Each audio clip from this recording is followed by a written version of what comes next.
up, dads? Your boy Big Dave back with another episode of Culture Dads, Age of Sword and Cassette. Mr. Mike, what's up, bub? Yeah, I'm doing pretty good. I'm a You're bit dropping tired. a book I've soon been doing, too, right? Yeah, absolutely. What do you got coming up? So we've got a book called Revolution from the Right by a writer named Hans Fryer. He is part of a movement in early 20th century Germany for the first few decades of the 20th century. There was a movement in Germany that was, most people are sort of like familiar with the Weimar Republic, which sort of came out of the aftermath of World War I, which was sort of, it was like a liberal democratic Germany. And, it's famous for being kind of degenerate and shitty, and liberal and everything that we hate. And of course, we all know what came after that, but what came before that and what was sort of like building during the Weimar Republic was this very interesting sort of witch's brew of conservative and reactionary and right-wing elements that was called the Conservative Revolution. Basically, what it was sort of like the alt-right of its time. It was this weird big tent movement of like people who were just like outside of the mainstream right-wing, mainstream conservative in that time and place. And one of the writers that was part of this conservative movement was Hans Fryer, who was a sociologist and is actually a very influential and well-respected sociologist even today, despite his associations with like the right wing in early 20th century Germany. And this book, Revolution from the Right, it's a very short, punchy essay that is like it's awesome. It's so good. Like it's going to be part of our studies and reaction series. And it is one of my favorites of this whole series. And there's some really good books in it. Because basically what he's saying in this book is that whereas, from the Enlightenment forward or from the French Revolution forward, basically every revolution has been from the left. And what happens with left-wing revolutions, because they're class-based generally, is that the liberal democratic, capitalist system is basically able to sort of eat all of these left-wing revolutions and digest it and make it part of itself and just sort of neutralize these like left-wing revolutions. And it does this quite predictably by ponying up the gibs for the most part. It just sort of like just pays off whoever it is that's revolting, right? Because typically revolutions from the left sort of like are, because they're class-based, they're just based on like, give us money, we're poor and shit like that for the most part. The revolution from the right is something very, very different than that. And it's the first thing, and like this book was written in 1930, so sort of like, it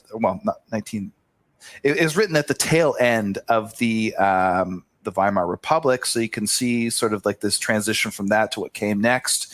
And he really sort of prophetically foresees what's coming. And he sees that like the revolution from the right is not going to be able to be co-opted by capitalism, because it's not about like, a better, it's not about like, getting a more paycheck or like, raising your tax bracket or something like that.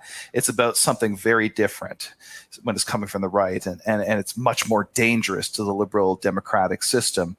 So it's a brilliant piece of work. I love it. It's like one of my favorites in our whole catalog now. And that one's coming out, should drop probably either in and around just before or just after this episode itself drops. So very excited about that. But yeah, Dave, you got some stuff coming up too, don't you? Yeah, like I said, I got The House on the Borderland is out now. Folks can go get it by William Hope Hodgson. That is a really, really classic tale for folks that have not read it. If you are a fan of very early modern books, this is one you got to have. You just got to have this in your library. it's of the status of something like a Dracula or a Frankenstein, except in my opinion. Those are more gothic, but in my opinion, William Hope Hodgson is a little bit more interesting than some of the early Gothic stuff, or late Gothic stuff, I should say.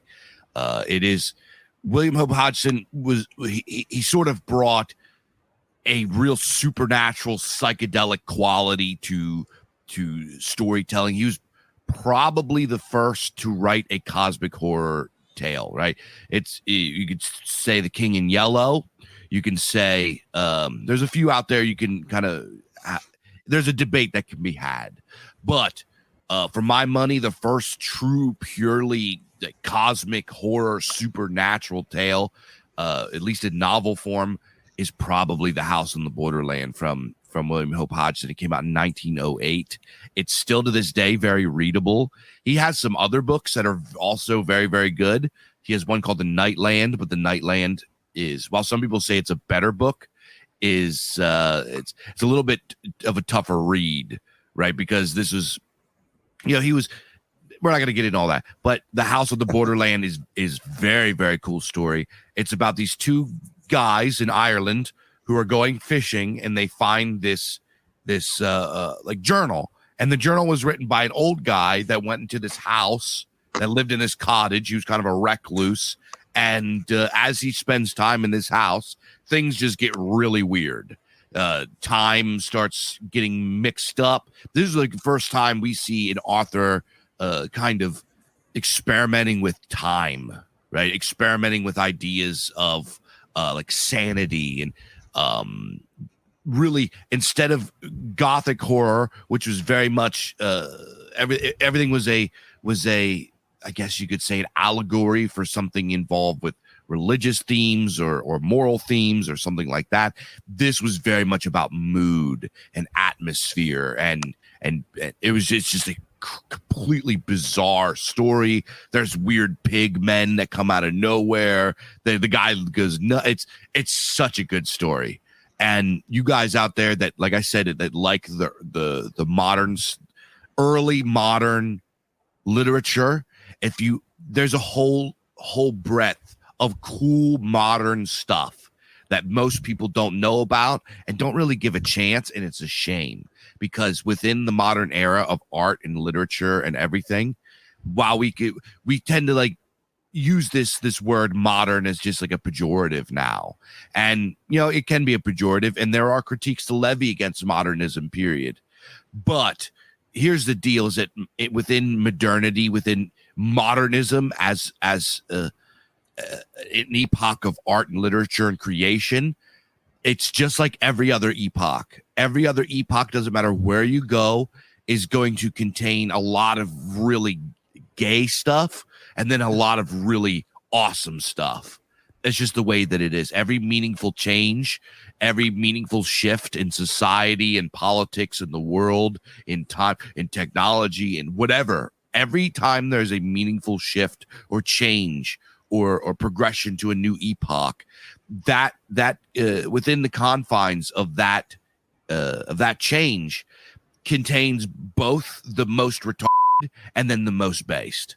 That's just the way that it is. You know what I mean? Look at all of the great thinkers that have influenced many things. Nietzsche. Nietzsche is a great example. Nietzsche's also pretty polarized. There's people that love Nietzsche, there's people that hate him, et cetera, et cetera. Nietzsche inspired all of the absolute worst people in history, but also all of the most best people in history. And it's just there's just it's I think it's a shame that we kind of cast this pejorative, oh well, if it's modern, it sucks. You know what I mean? And we're going to get into all of that. But anyway, William Hope Hodgson, House on the Borderland, is a really brilliant, wonderful gem, a very creative, cerebral gem that exists within the modern period of literature that gets overlooked quite a bit. And that's why we put it out there. It's a shame more people haven't read it. And if you are a lover of old books, it's something you got to have on your bookshelf. Absolutely. It's one of my favorites as well, especially for fiction. It's like I've read it so long ago now, and like maybe 10, 15 years ago even, that it's a lot of it is sort of faded from memory, but the impression of it that I remember is like I was reading this when I was getting heavy into Lovecraft, and I was like, I just love everything that H.P. Lovecraft has done. I want more. Where can I get that? And of course, like with anything, you start looking into your favorite musicians' influences, and that sends you down a rabbit hole, and that one sends you down other rabbit holes, and it just keeps going like that. Well, William Hope Hodgson was one of these rabbit holes, and took me to House on the Borderland. And I remember reading this. I still have my copy on my bookshelf. I got rid of a lot of the books when I moved to Australia. This is one I kept. It is so good. It is just. I actually think that in some ways he's a better writer than Lovecraft, and really Lovecraft is the only touchstone for him that I can think of because of the cosmic horror thing. In terms of his pure prose style, I think I might actually prefer Hodgson. But it's a very weird and creative work, very psychedelic and very creepy work. At this point, it's been a long time, so what remains with me most is just sort of the overall impression that I got from it. But this time that he wrote, you said 1908, is a very interesting time. I hope that we can do an episode on this time, which is called the fin de cycle, at some stage, which is the sort of very late sort of turn of the 19th into the 20th century. A lot of sort of balls were up in the air at this point, and things were very it was a very creative time, and in some way a time that mirrors our own. But this is well before modernism as an art movement, or even just the first kind of like inklings of it hadn't really started at that point. But you get this book, which is a shot out of the dark, and it's just like it's sort of like a fully formed modernist work almost in its own right. It's amazing. I really think guys should read it. So I'm really happy to see that you've reissued it, and I'm looking forward to rereading it. So yeah. With that, let's get into the episode. Yeah. So what we're going to talk about today is something that me and Mike felt was pretty important. I kind of touched on it a little bit talking about William Hope Hodgson, but we, as whatever we are, as dissidents, as excuse me, as nationalists or folkish or folkists, whatever we are, we have this tendency to hate what is modern, right? We cast this net of, if it's modern, it sucks. And what me and Mike wanted to do is take a look at modern art and modern creative efforts throughout this period, because it is a very big, diverse period. If you go and you open up like modern art, the timeline of modern art, there are probably more distinct styles within modern art than probably any other era in history. It's really crazy. Modern art, that's a whole can of worms to go through. We could do like a 6-hour episode, literally just going through and talking about all of the distinct styles of art and literature that popped up during this time period. It's really, really crazy. But what we wanted to do was bring it up and say, look, there are things within this period that are not degenerate and rotten, and that can be meaningful to us today, that are salvageable, that are really cool, that do have mythopoetic qualities or ancient qualities, and qualities that are cool to us. So we wanted to kind of take the book of modern art, pull it out, open it, and kind of go back and look at some of the chapters that people haven't read for a while. So when we talk about modern art, we are talking about this is where we got to kind of like, where does the timeline begin for you, Mike, for modern art? Well, necessarily it's going to be a little vague, right? Like you can't really say, well, did it happen on like Monday morning or Monday afternoon this day or whatever. But in general, I would sort of say, okay, well, World War I, the outbreak of World War I, so 1914, give or take a decade. right? Like something like that. Definitely by the end of World War I, modernism as an art movement is in full swing, and there's arguments to be made that it starts really, at the beginning of the 20th century, or maybe even slightly before that.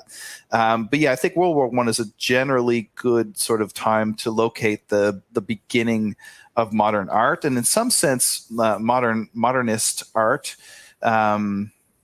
Modernism as a movement is, in some sense, a reaction to World War I, because of, and when we talked about this in our episode on mechanization of warfare, just the sheer scale and brutality of that episode in human history really kind of changed things. It changed how people thought about their world. It became impossible for even like the sort of rural man, on the heath side, to ignore how his world had changed because of this war and the industrialization, the Industrial Revolution bearing its full fruits and everything like that. And in some sense, modernism is a reaction to that, but it's also there's a continuum of modernist art. That we're going to use the term modern art and modernism or modernist art and sort of somewhat interchangeably, but of course modernist art is a specific movement located in the early 20th century. But there is also a kind of continuum with Romanticism, which of course we've also talked about when in earlier episodes, especially the one on the nationalist classical music and everything. So what Romanticism is, because I think to understand modernist art or modernism, the movement, you kind of have to understand Romanticism. And to understand Romanticism, you have to understand it as a reaction against the Enlightenment for the most part. In some sense, people, like, sometimes it's thought of, and especially among mainstream scholars, Romanticism is kind of thought of as an extension of the Enlightenment. But I think really that's a mistake. That's not the right way to look at it. Although, of course, certain things in it really did were carried over from the Enlightenment. For the most part, it's actually rejection of most of what the Enlightenment stood for. So I think we can think of the Enlightenment, which is, of course, the fetishization of, like, it's like scientism kind of of the 18th century, really.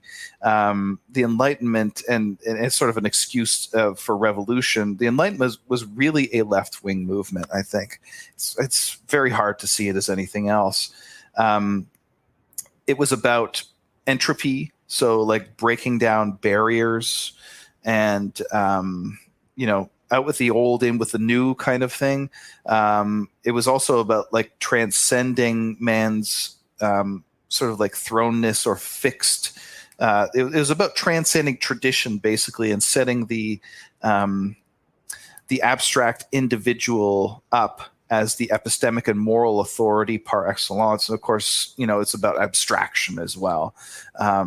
Whereas the Romanticism, which came a little bit after and sort of took a little while to get going, but when it did, it was really mainly about maintaining boundaries, right? Like, this is like, you kind of get nationalism at this point.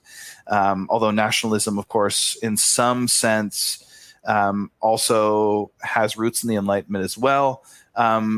Nationalism, as we would like really recognize it today, comes in with Romanticism. So it's about maintaining those boundaries. It's about emphasizing man's thrownness into the world. You as a person are utterly dependent on your inherited tradition, your local customs, your language. All these things sort of shape your thought categories in ways that are absolutely not able to be transcended. And of course, the immanent and the concrete, the down to earth, like these things were sort of celebrated by Romanticism. So you can see that while there are some continuities with the Enlightenment, it's mostly a break with it. Ultimately, what Romanticism is a kind of restorationist movement. Romanticism wanted to revive what was aboriginal and like from here. So this is why you get romantic nationalism. You would get someone like what's his name?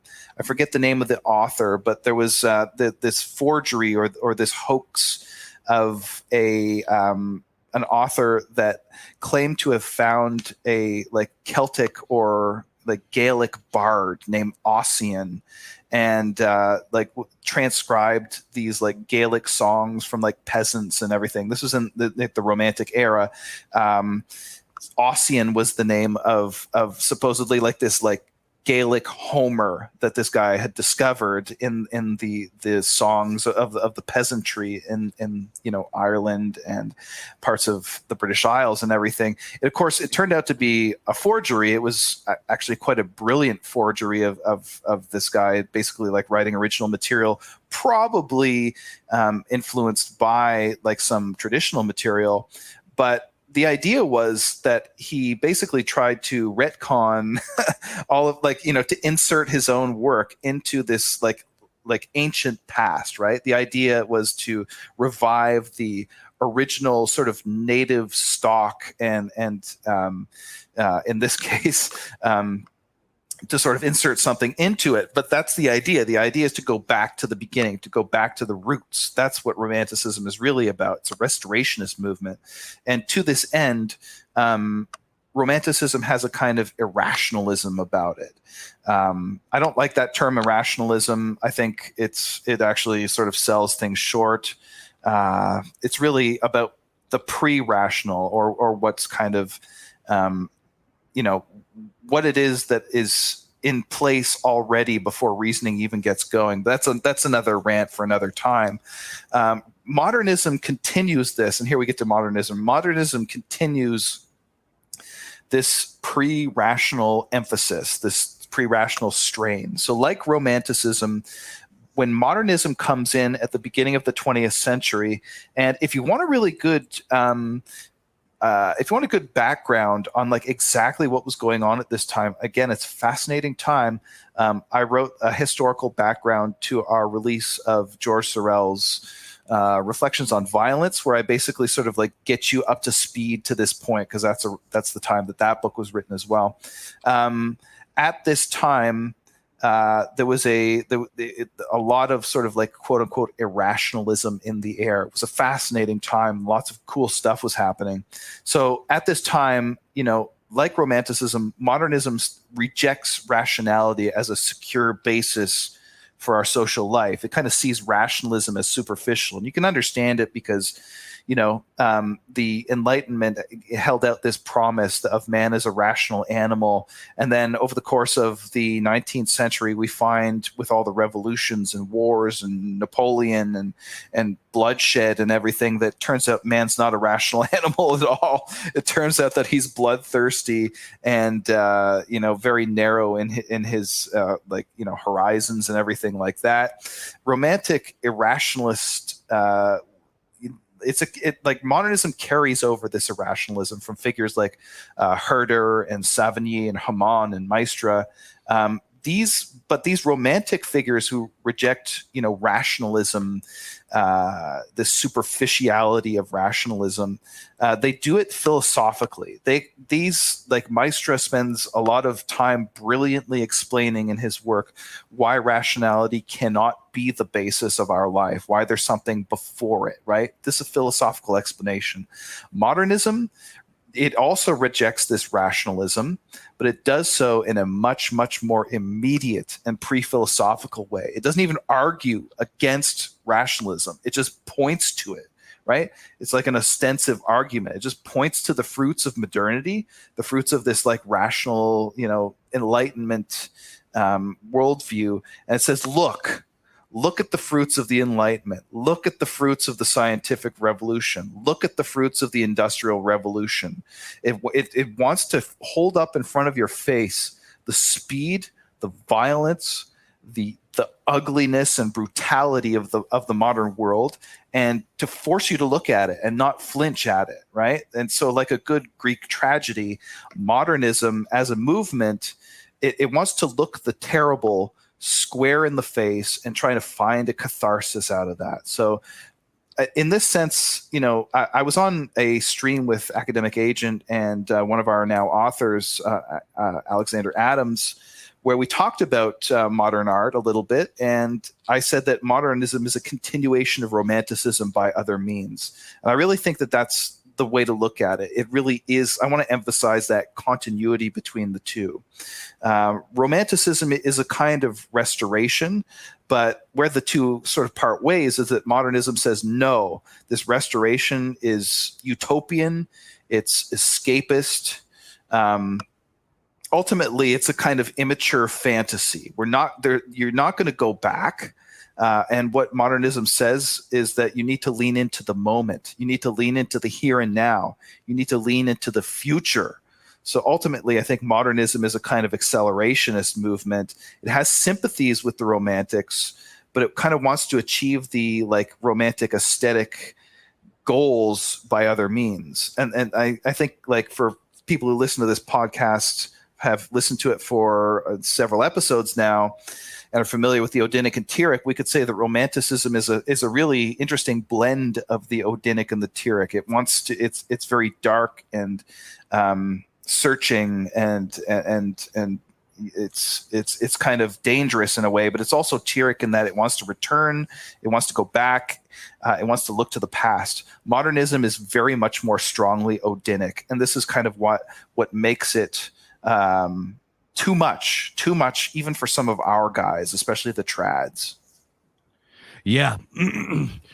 So when we're talking about, so you kind of pin modernism, excuse me, I'm like got some phlegm going on, but you pin modernism sort of World War I-ish time period. There are some folks that would pin modernism kind of at the end of the 1800s, right? There are some scholars that would consider Romanticism a modern movement in and of itself. Would say that Romanticism is the beginning of modernism. You know, I mean, I don't know about that. I wouldn't really point my finger. I still think that, for me, anyways, if somebody asked me define modernity, I would say post-industrial revolution. Right. Post-industrial revolution. Now, industrial revolutions sort of happened at different time periods in different countries, but they sort of all kind of happened that they all informed one another. And then going into the world wars, obviously the world wars were a big shift. And I don't want to spend too much time talking about the art movements that happened before the world wars, but I do think they are of note because they absolutely informed the stuff that came after. Right. You had obviously you had Romanticism. You had a really interesting movement that was in the late 1800s called pre-Raphaelite art. And this is a group of guys. I believe they're like all over. They're like in Britain and Italy and everything. And what they did was they wanted to create art that looked like medieval art. It was like neo-medieval or something like that. And it was a really interesting little art movement. It kind of went back a little bit. It was kind of romantic in and of itself. It used some different techniques, but I think it's a little tiny art movement that happened that was really influential, but kind of gets lost in the mix a little bit. Pre-Raphaelite or Raph, I don't even know how to say it, but it's really interesting movement. But if you go forward and you're talking about, you know, of the world wars kind of kicked off this acceleration where there is art movements all over the place in literature and in painting, in poetry, and all of this kind of stuff. If you said, Dave, what is modern literature? I would have a hard time answering that question, because when I think of modern literature, I think of the literature that I like and the literature that influences me. And that's very different than the literature that you learn about in school as far as the classics. And then it depends what country you're in. If you're in Britain, you're going to learn modern literature that's completely different than what we learn in the United States. It's not going to be, well, I guess. So here's something that I've actually spoken with some of my Bizarchives writers who are English, and they said that the kind of when they were kids came this wave of Americanism, and they sort of just like got almost the same education that we did. They didn't really read as much Sir Arthur Conan Doyle. They were kind of like forced to read Hemingway and stuff like that, and Shakespeare kind of became push back a little bit. So Americanism really spread to the Anglosphere, unfortunately. And there were so many good non-American writers that came during that time that get overshadowed now just because of I guess you could say American influence. But one thing that I do want to point out is that in the United States, before we were McBurgerland, we actually had a really good sense of art. We had a really sophisticated creative spirit in the United States, and it's just it's really a shame that we kind of the presuppositions that a lot of guys have, especially guys that are called neo-trads or whatever, is that America sucks. Americans are all fat, gay, and retarded. Everything is just consumerism, and it's McBurgerland, and nothing of note or value comes out of here. And also that everything in modernity sucks, and they just want to share memes of marble statues, and anything that has the evil M word attached to it is just completely rotten, and it sucks, right? Because within modern art periods, like I'm going to name a few that I really love. There are some art, and I'm just mostly going to talk about painting. We could talk about poetry and literature in a minute, but there are a few art movements that popped up during the modern period that were just really awesome. One of them I want to point out, and this one started a little bit earlier, more pre-World Wars, but it stuck around until we're talking like it really stayed alive until the 60s, the 1960s, and it was really great. And that's Art Nouveau. Mike, are you familiar with Art Nouveau? No, I actually, when you said that, I was like thinking Art Deco, but which is itself amazing, and I believe that's also an American art style, and it's really cool. But no, sorry, go on about Art Nouveau. So Art Nouveau is not American, but it did Americans did pick it up. Americans absolutely participated. There's several American artists. We're not going to go down the rabbit hole of naming all the artists. You guys can just like bring up the Wikipedia page on Art Nouveau and go look it up. Art Nouveau, which was originally called I forget what it was originally called. It had a different name in Spain. It sort of started in Spain, I think, and then it really blossomed in France in the early 1900s. I guess 1920s, World War I, pre-World War I kind of era. And what Art Nouveau was sort of a callback to the ornateness and beauty of Romanticism. And it did it with being informed by other art movements that were around during this time. It kind of blends in and out of symbolism. It blends in and out of neoclassicism. It blends in and out of Impressionism, Expressionism. There's like a lot of different art that kind of informs and goes back and forth with Art Nouveau. But Art Nouveau is really a throwback, and is really truly beautiful because a couple qualities that kind of make it unique. One, it did have painting, it had sculptures, and it also really focused on architecture as well. A lot of people don't really think about that, but what it was is they took kind of the romantic style of art and they added kind of their own flavor to it. They made it very ornate. They brought it back into naturalism. It was kind of a rejection of realism, which was really kind of the mainstay at the time, which was kind of what the institutions were holding up. Art Nouveau is, let's make this more dreamlike. So if you go and you look at Art Nouveau architecture, right away what you're going to see is like sets from the Lord of the Rings movies. Everything looks like Lord of the Rings. It has lots of swirling and vines and flowers and stars and leaves. Very, very organic and poetic and floral looking. It's very beautiful. They use a lot of colors.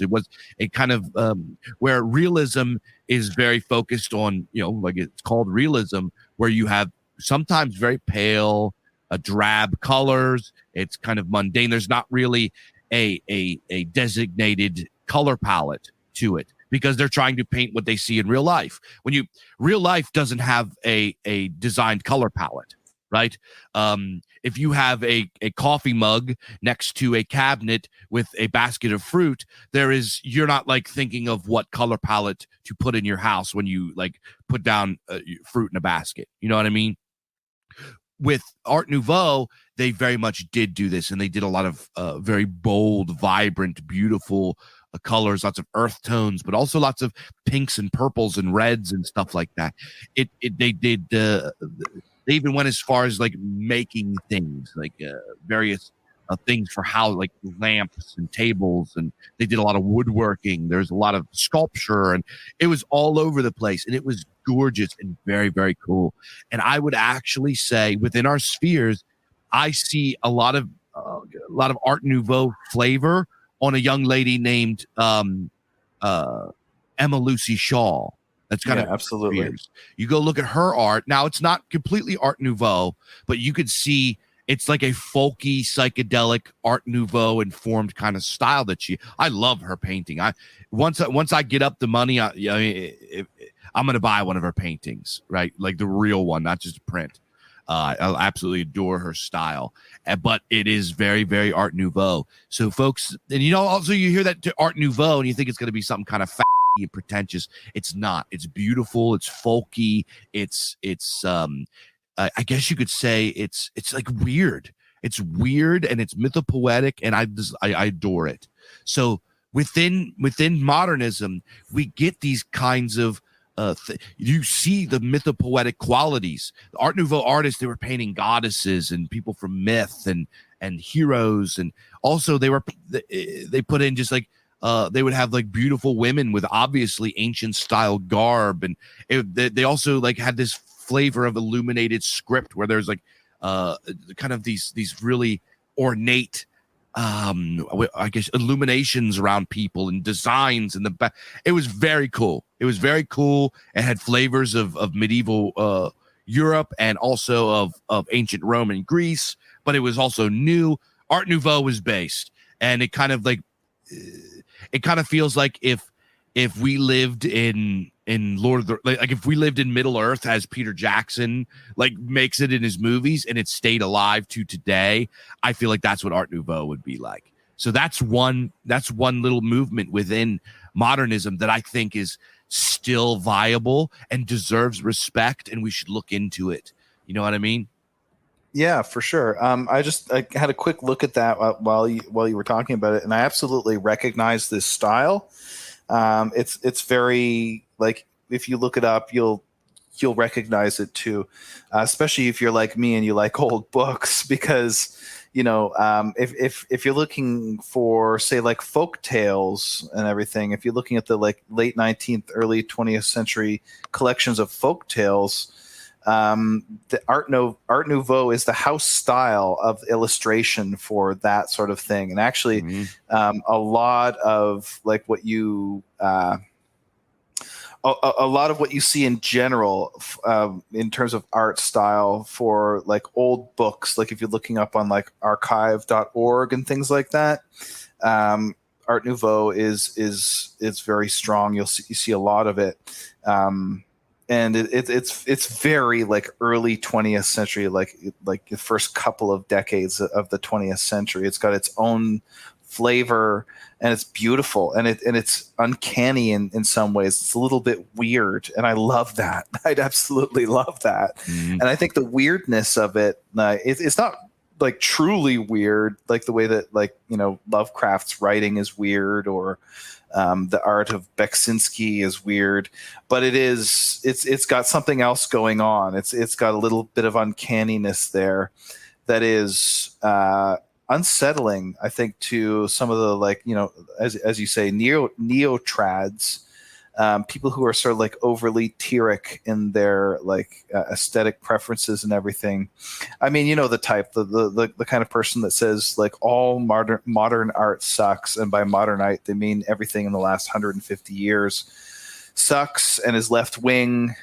And the like, if that's how you feel about modern art, then like that. Everything modern is left wing, or everything that's new and sort of striking into unknown territory is left wing, then really you reject the possibility of anything like right-wing radicalism, right?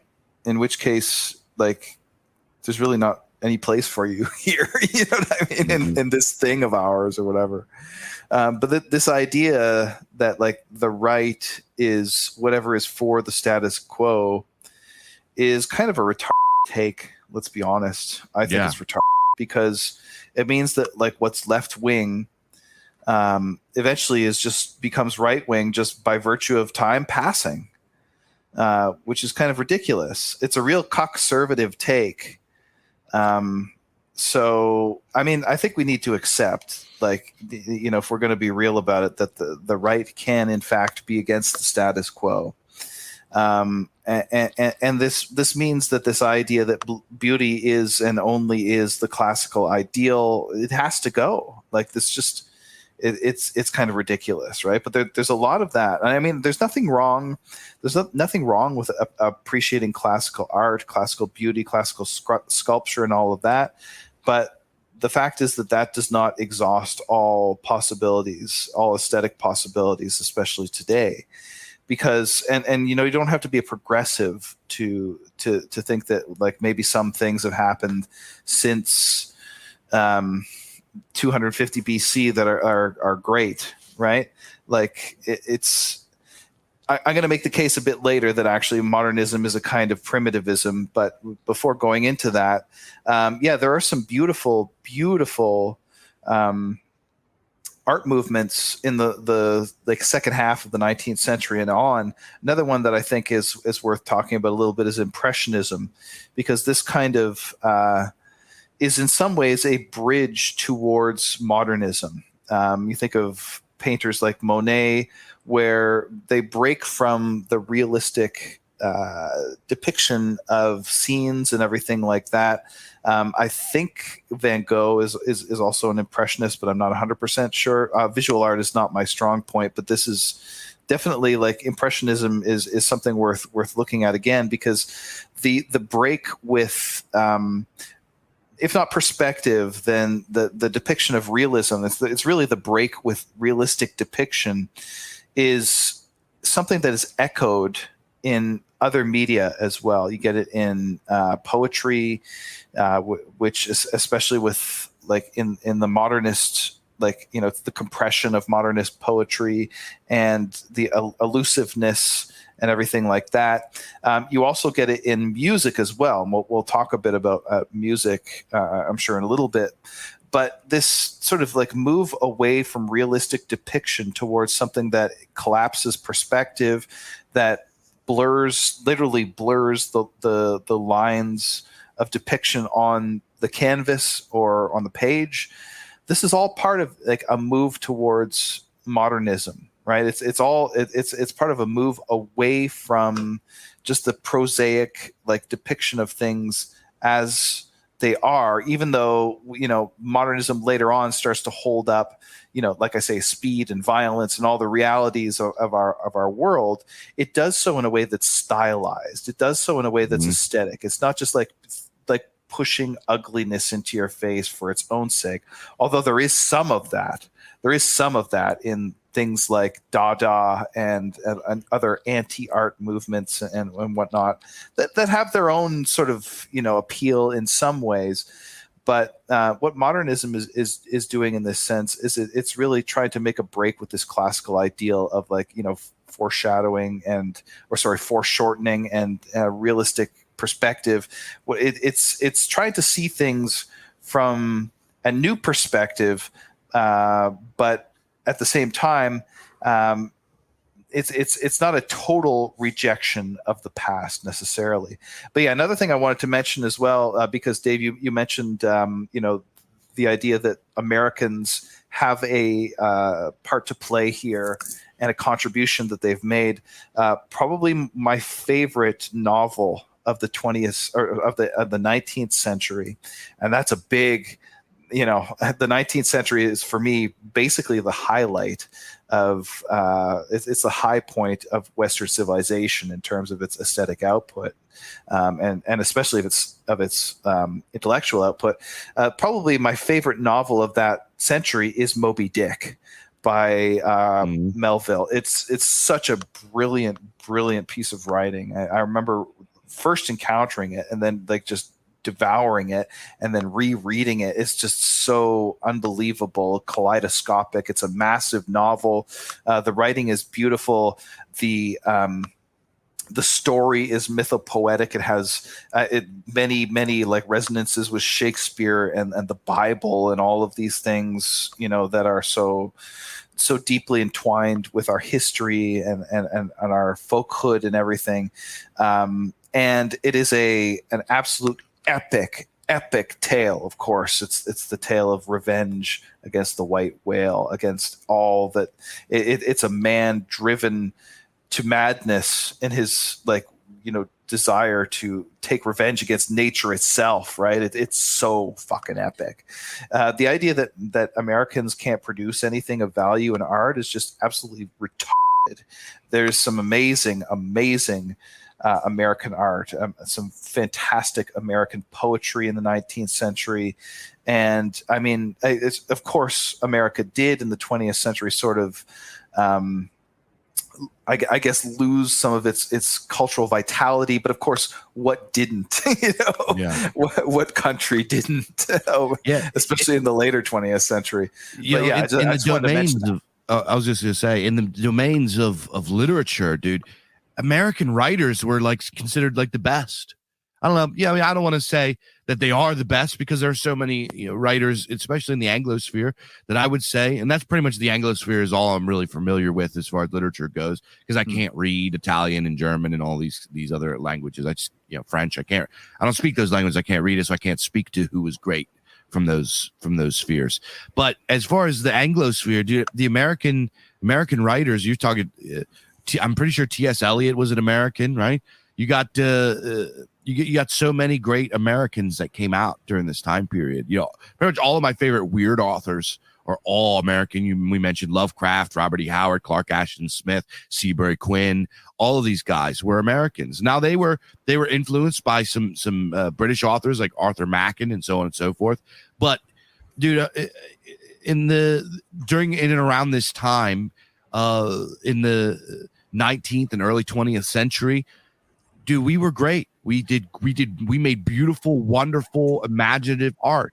And this idea that Americans are just like fat gay retards is just, I just don't, it's like everybody's a fat gay retard now.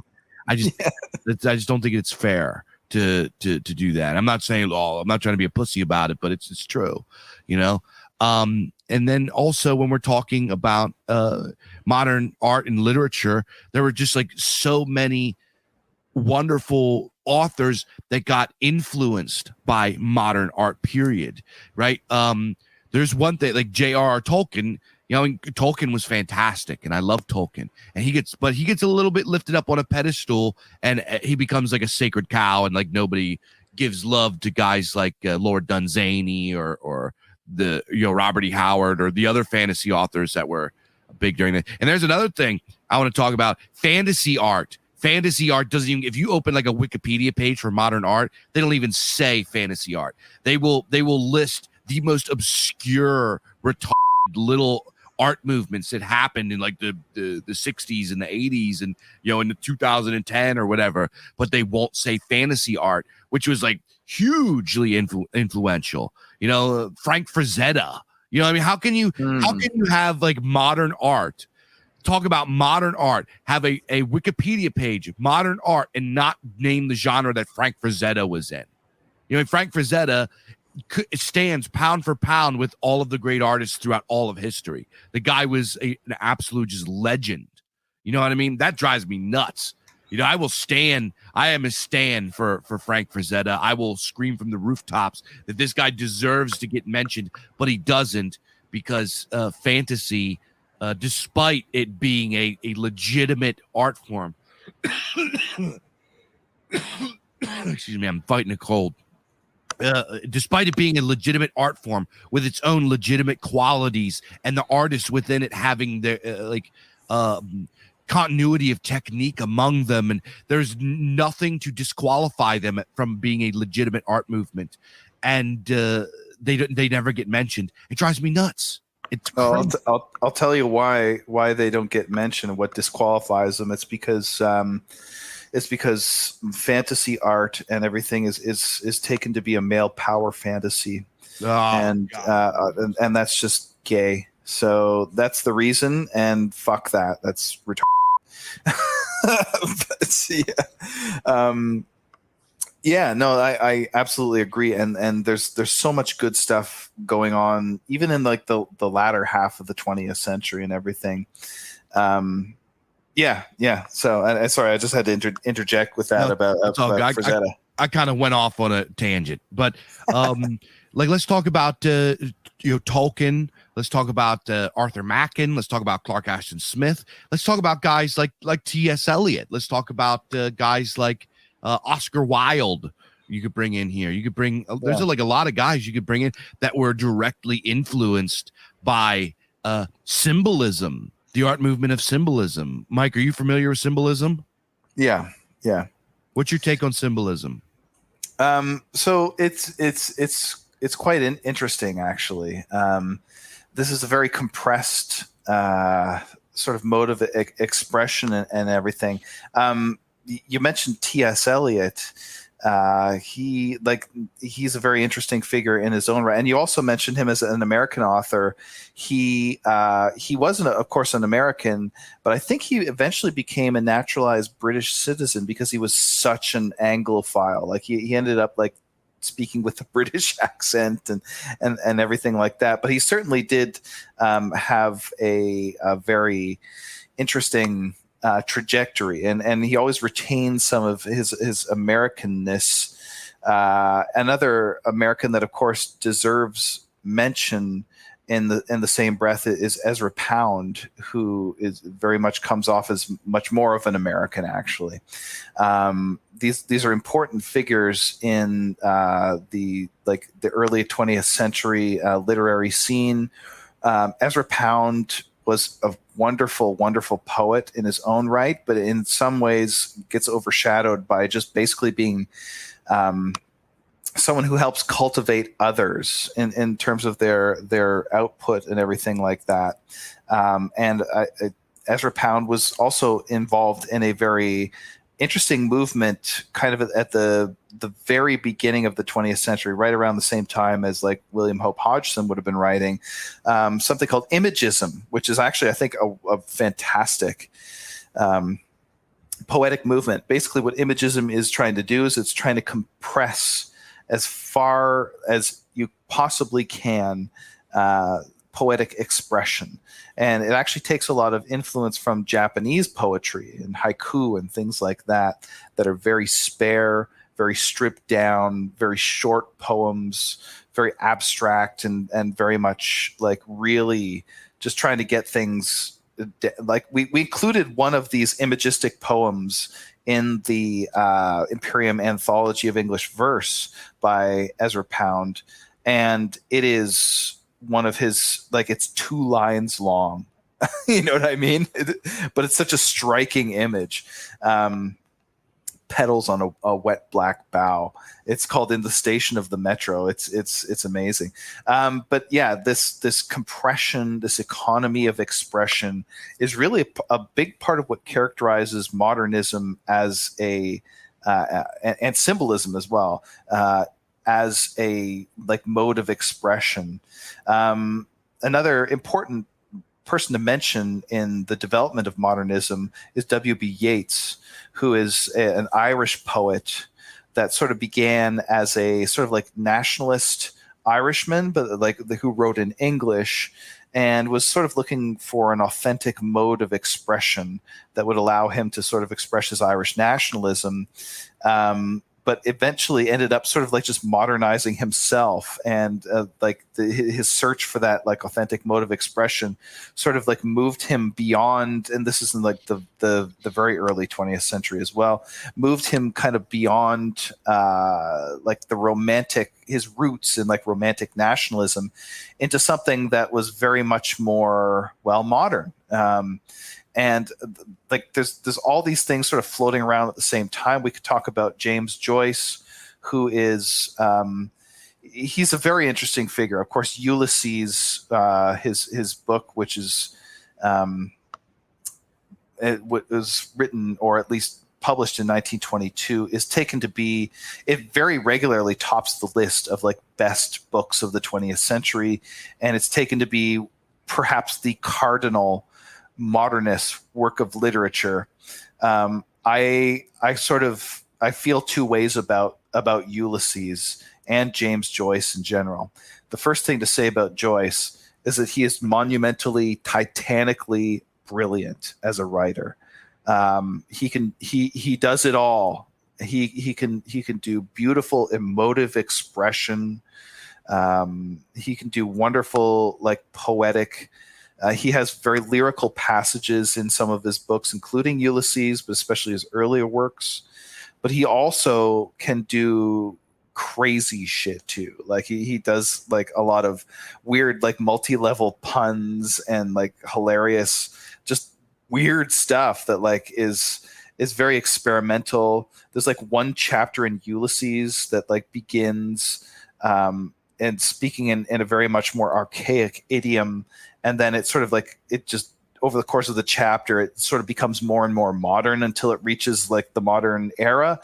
He does all kinds of weird stuff like that. A lot of weird experiments. And of course, his last book was extremely, extremely experimental, like even more than Ulysses. But so he's admirable, but at the same time, Ulysses kind of irritates the fuck out of me, actually. Because what it is a retelling of Homer's Odyssey, one of the most elevated and amazing works of human genius that has come down to us. And he puts in the place of Odysseus, the title character. He makes into Odysseus this Leopold Bloom, the character in Ulysses, who is a cuckold that wanders aimlessly about the streets of Dublin, masturbating and things like that. Wow. So in a sense, he takes what is elevated and noble and amazing and beautiful, and in some sense, like, just rubs it into the dirt. But he does so with the ability and the erudition of somebody who should know better. And this is kind of what, like, I kind of really don't like about James Joyce. So I can appreciate him, and there's parts of Ulysses that I can really admire and really just genuinely enjoy, not just like, sort of biting my tongue.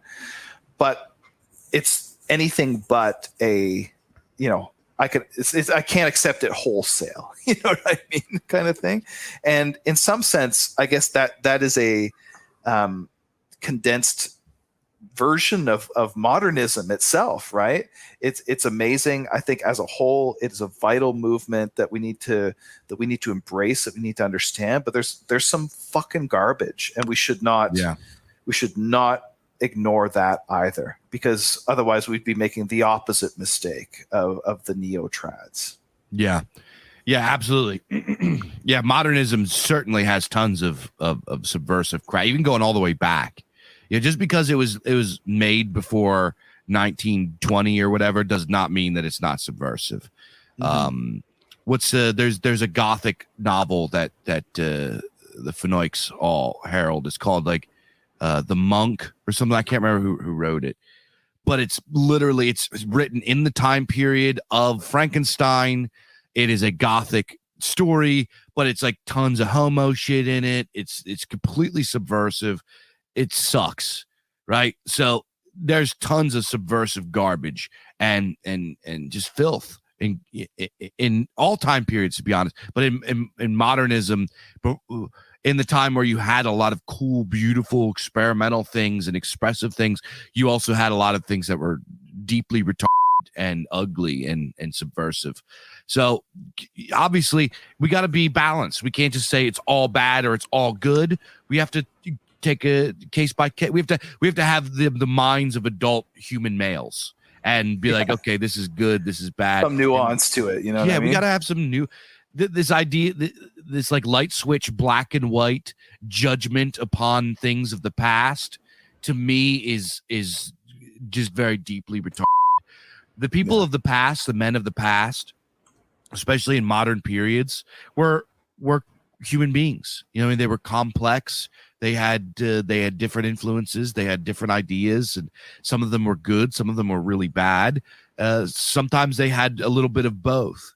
You know, you look at a guy like Nikola Tesla. Nikola Tesla was and I find that the guys that are like the most genius, they come up with the most insane, mind-bending ideas, also come up with the absolute most retarded things as well. I don't know what it is. The genius creates like world-changing, incredible things, but he also makes things that just absolutely make no fucking sense at all. You know, and you see this at all. True. Speaking of modern art movements, obviously we got to bring up Italian Futurism. You know, Tommaso Marinetti, that guy was a little bit of both. Like, Futurism was really a brilliant, wacky, crazy idea that nobody's ever seen before, but it was also kind of retarded. It was completely, it didn't read the room. You know what I mean? As they would say. It didn't read the room. It got a lot of things just completely wrong. It had a lot of ideas that nobody today, at least in our spheres, would get on board with, right? Calling museums cemeteries and saying we should burn them all down. Maybe now, but that they're all paused up with garbage contemporary art. But in the time that he was alive, museums had cool stuff in them. Why would you call them cemeteries and burn them? So he was a little bit of both. And this is just, it's just for my, like, conceptually, intellectually, I find Futurism very interesting. And it is very interesting. We're very based. But if you like their paintings, I actually find their paintings to be kind of ugly and retarded. I'll be honest with you. I am not a fan of the aesthetics of some of it is very, very nice, but to me, it is a little bit subversive. It's sort of anti-beauty, right? Because to me, beauty comes from nature. And as we mentioned before, these styles, these movements like symbolism and Art Nouveau went on to continue to be influential throughout time in many, many ways, because they went into naturalism. The art styles that go back into mythopoetics and naturalism, they go on and they have immortality. The only like real influence that Futurism has is people that are trying to LARP as Futurism. You know, it didn't really have staying power. It didn't even have the staying power in its own time. It kind of, when it really went off the rails and started getting really wacky, and they started trying to invent recipes and like all this kind of Futurism is what happens when you approach art with like philosophy first, when you have these philosophical ideas before you actually create the thing. Go look at the recreations of the recipes that these guys came up with. They look disgusting. I wouldn't feed them to my dog, right? It was just so nuts, which was interesting and fascinating and a very important part in history. And like a lot of us like to go back and read it, and just like the brazenness, and it was based. It had a lot of balls to it, but it at the same time, it didn't create anything that was like didn't have immortal beauty to it, which is what things like Art Nouveau and symbolism, and I would say some surrealism, and a lot of modern literature and weird fiction and modern poetry. A lot of this stuff had beauty to it. To me, if an art style isn't beautiful, it's just not going to last. Yeah. A few things to say on this. I've realized as we were talking that I think I might have like got off on a tangent and like not answered your question about symbolism, but I do want to say a few things about Italian Futurism first. I can see why you don't like it, Dave. It is too much. It's too much, and that's kind of the point. But at the same time, I think also your disposition is not the Italian futurist kind. You know what I mean? Well, what's that? What do you think my disposition is? I think your disposition, like aesthetically, that in general, you tend to the more Tyrrhic side of things, if you know what I mean. like you say, you like five things. Well, in terms of music, anyway, Yeah. you like five things. It's this, that, this, that, this, and if it's not one of those five things, it ain't for you. You know what I mean? Like Yeah. that's a very respectable sort of aesthetic like orientation. I think that like that's probably normal and healthy. And like, if you're not like that, there's probably something slightly wrong with you, and maybe like severely wrong with you.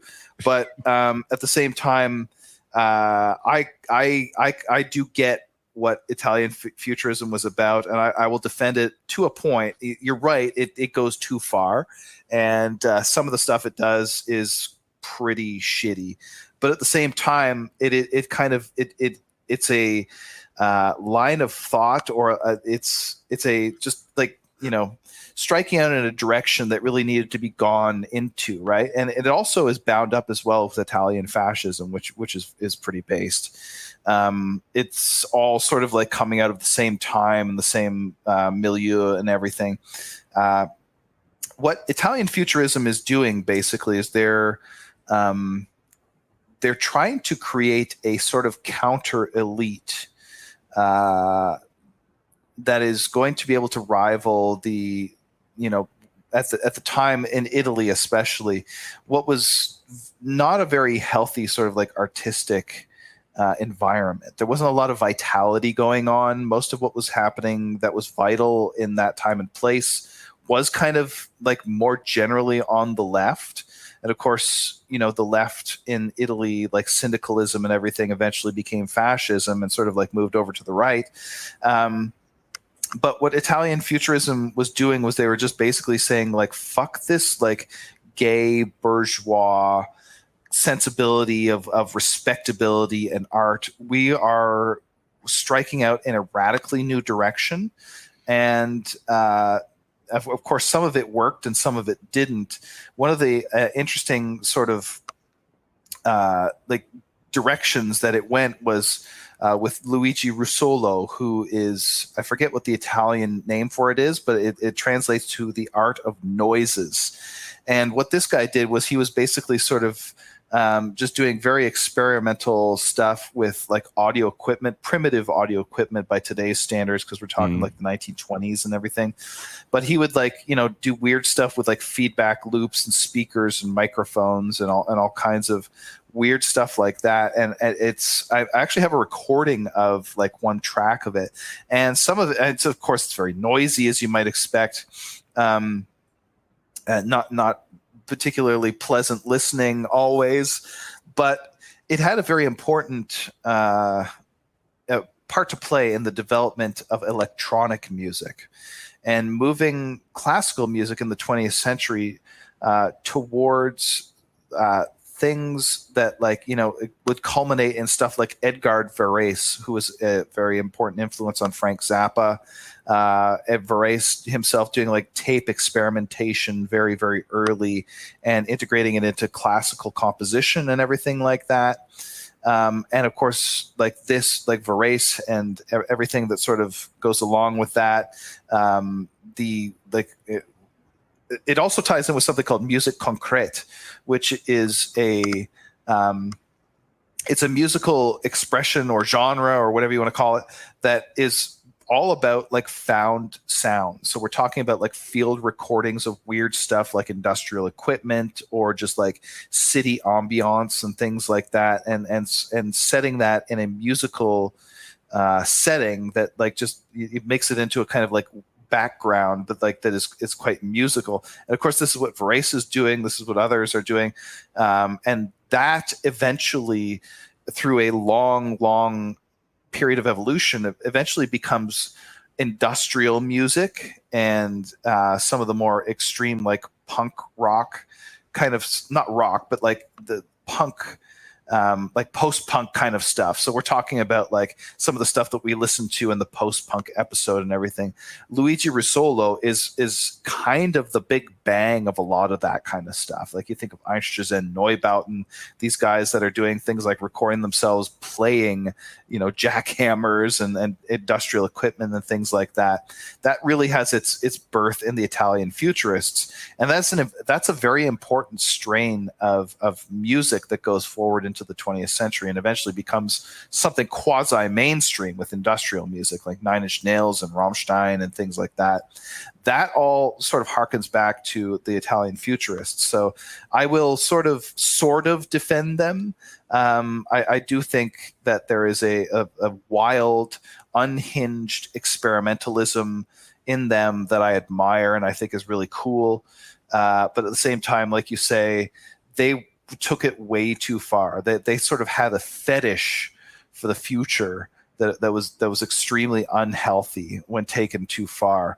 And this is, of course, the other side of the coin, as we said, to the ultra trad orientation where nothing new could ever be good. The futurists basically sort of stood that on its head, and sometimes it worked, just as classical art could still be nice today, and you could still have good classical artistic expression. Sometimes wild experimentation works and sometimes it doesn't. But I will sort of defend them in a qualified way, the Italian Futurists. But yeah, sorry, we didn't even really get a chance to talk about symbolism. I think that's something that's important to mention as well. One of my all-time absolute favorite poets is Charles Baudelaire, who is this French. He's sort of taken to be one of the premier symbolist poets. Wrote this book, collection of poetry called Les Fleurs du Mal, the Flowers of Evil. This was a grenade that went off in 19th century France, really offended a lot of people, and it was a very really moving things towards modernism of the kind, in some way, of the Italian Futurists, and certainly of people like T.S. Eliot and Ezra Pound and things like that. But Dave, did you have something that you wanted to say about symbolism before I go too far down this track? No, I just want to reiterate that symbolism was a pretty based little movement, and it turned out to be very, very influential, right? It was sort of informed by a lot of people that we like, and then also goes on to inform later people that we like. Obviously it comes purely out of Romanticism. So you get what's the guy? Caspar Frederick influenced it. Guys, Edgar Allan Poe was a big influence on it. William Blake, Thomas Carlyle, believe it or not, our boy Thomas Carlyle. So there's a lot of really great foundations and influences for symbolism. Now, obviously, like everything, some of it was kind of stinky, but some of it was really, really cool and beautiful and unique for its time. And I think symbolism is something that it deserves to get mentioned among the meaningful, salvageable, respectable, modern periods of modern art. Yeah, it is an absolutely vital movement in the history of art. I mean, if you look at some of the visual expression and the the visual arts and everything like that, it's very, very striking. One of my favorite painters, John William Waterhouse, is often taken to be a symbolist painter. And there's one of my favorite paintings of all time, which is I can't believe I'm blanking on the name of it. I'm gonna have to look this up here. It's a painting of a. It looks like almost like the shadow of death that's rowing a boat towards a grave on it's called the Isle of the Dead. That's what it is. I believe that's a symbolist painting, although I'm not sure. Symbolism itself as a movement is kind of vague in its definition, shall we say, right? It's all about symbols and communicating eternal truths in symbolic form, right? Which is, of course, what artists have been doing forever, but it's absolutely reaches this fever pitch in the late 19th century. This is, I would encourage people to investigate this. There's so many wonderful artistic expressions that come out of this movement and everything. And you also mentioned, Dave, you mentioned the surrealist movement, which is something that's for how weird it is and how crazy and experimental and daring and everything, it is surprisingly accessible, actually. Like, I mean, how many people know Salvador Dali? I mean, probably everybody. Like, everybody's listening knows who he is, kind of thing, right? So that has struck a chord in the mainstream consciousness in the West. Another, I would point to another. I think you could consider him surrealist. Would be Sidney Syme. I'm not sure if you're familiar with him, but he did some very, very weird. A lot of his paintings. Actually, I think he might have done like etchings or like not used paint, but a lot of them they're very creepy and like Lovecraft-esque and very dark, very, very dark and everything. He would make a wonderful pairing with a lot of weird fiction and things like that.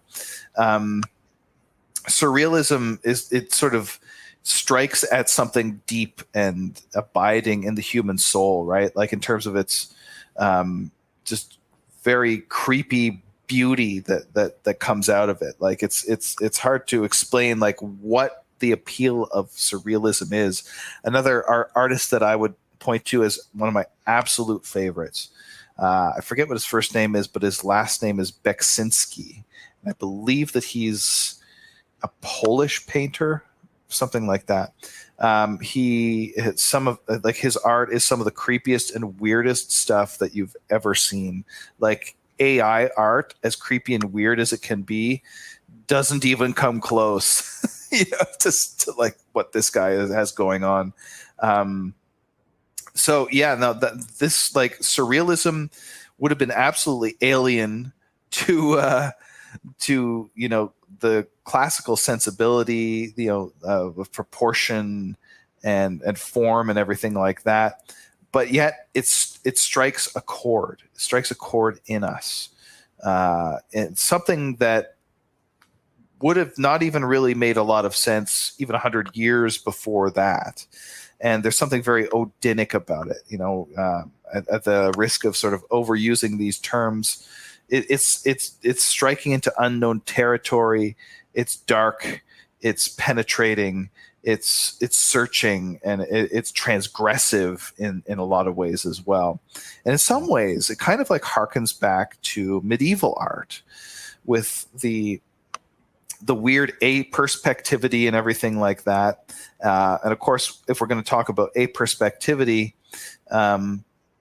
we kind of have to talk about cubism as well. It would be we would sort of be remiss if we skipped over cubism. For the record, I think cubism sucks. Yeah, it's not that I don't find it like immediately appealing or anything like that. But I kind of, in some ways, like what it's trying to do conceptually. I don't think it really pulls it off. Even what's his name, Picasso. It doesn't quite pull it off like the master of cubism, or maybe the originator of cubism.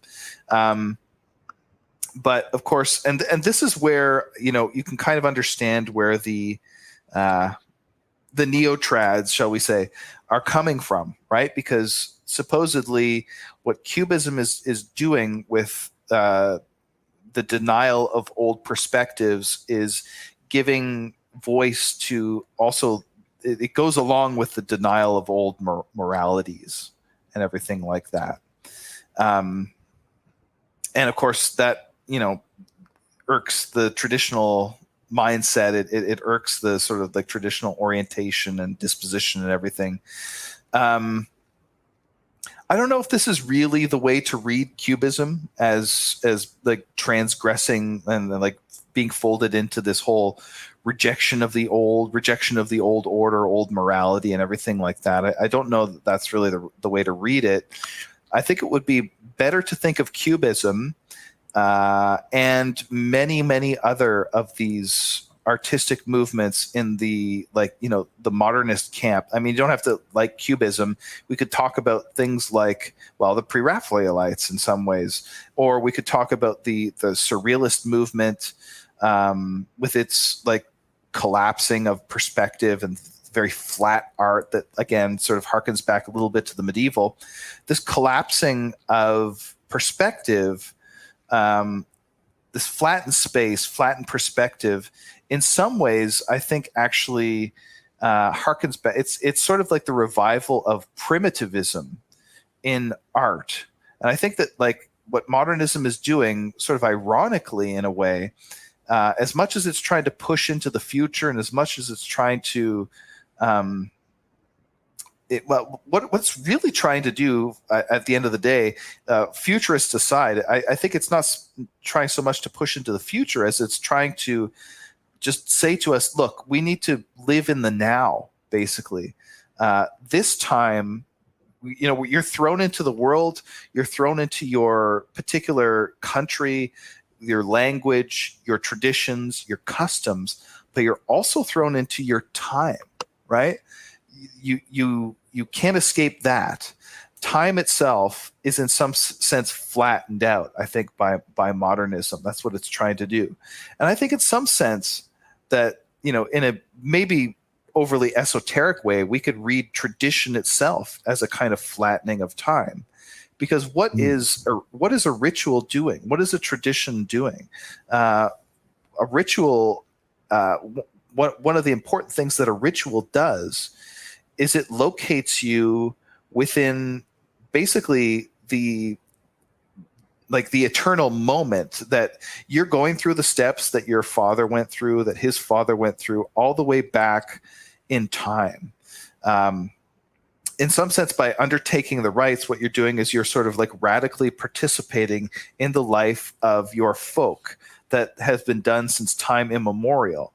I think this is really sort of one of the things that like ritual does. This is sort of the purpose that it serves beyond the purpose of course, paying homage to and worshiping the gods. But what it's actually doing in a sort of more mundane sense is it's getting you in touch with your roots and sort of putting you into the same space as all of your forefathers have been. So in a sense, it's kind of collapsing time. And if you think of ritual as basically a set of commands that you're supposed to undertake, go here, take this step, light this, do this, all those commands, like what the command is grammatically, fundamentally, is something that overcomes time, right? Because a command doesn't have tense the way we have like a future tense or a present or a past tense in propositional language.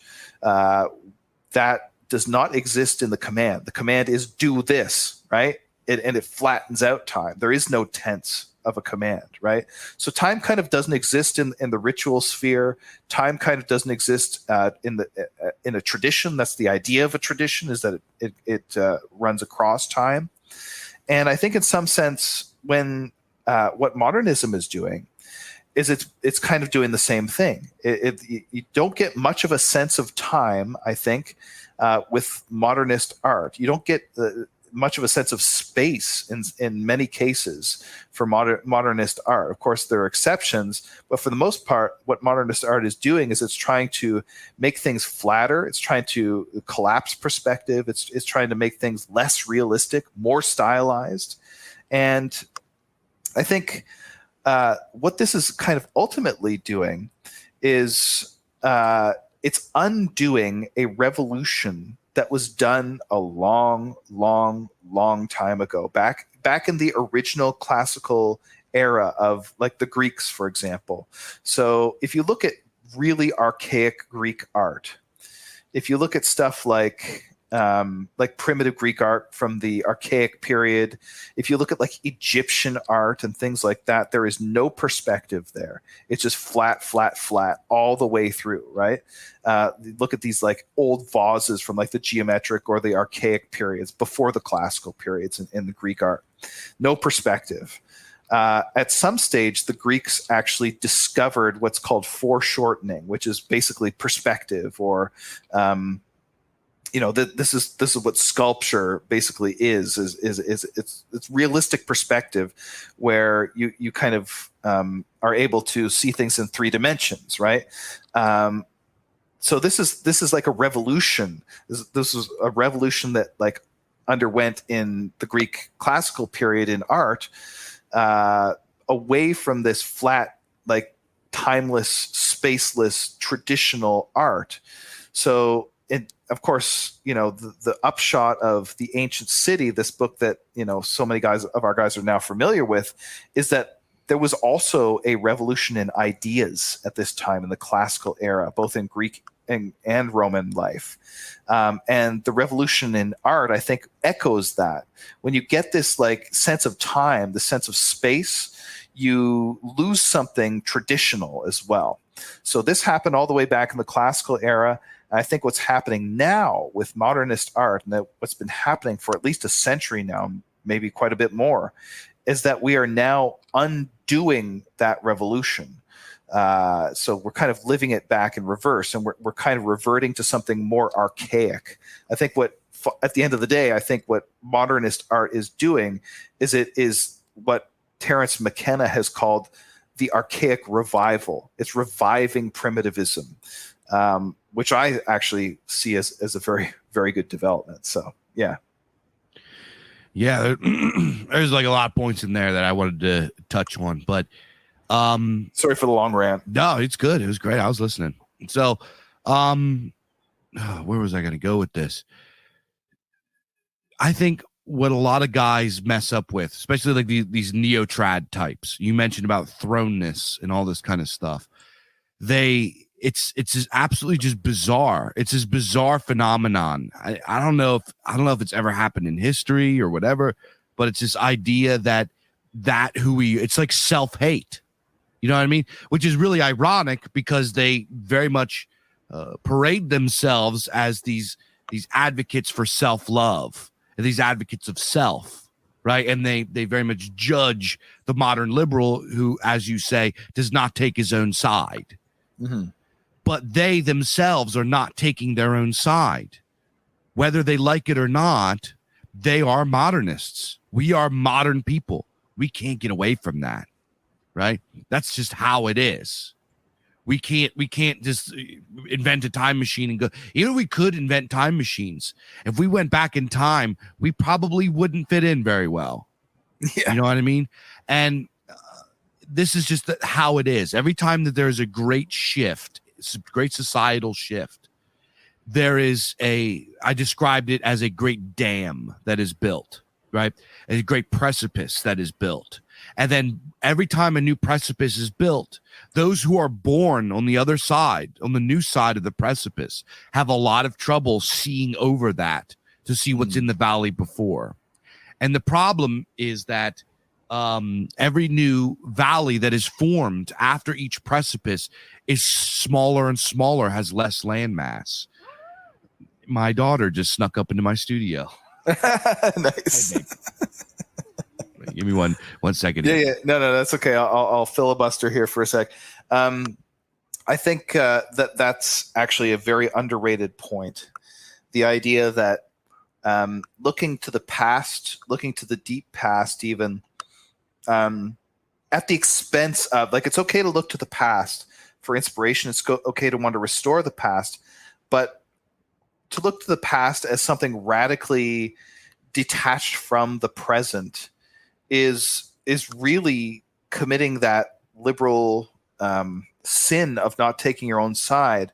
But it's doing it not in terms of space, like as in, everywhere is as good as everywhere else, and that like borders don't matter and all this gay shit. Instead of committing that kind of instead of committing that kind of like sin of not taking your own side, it's committing the sin of not taking your own side of where you are in the timeline as well.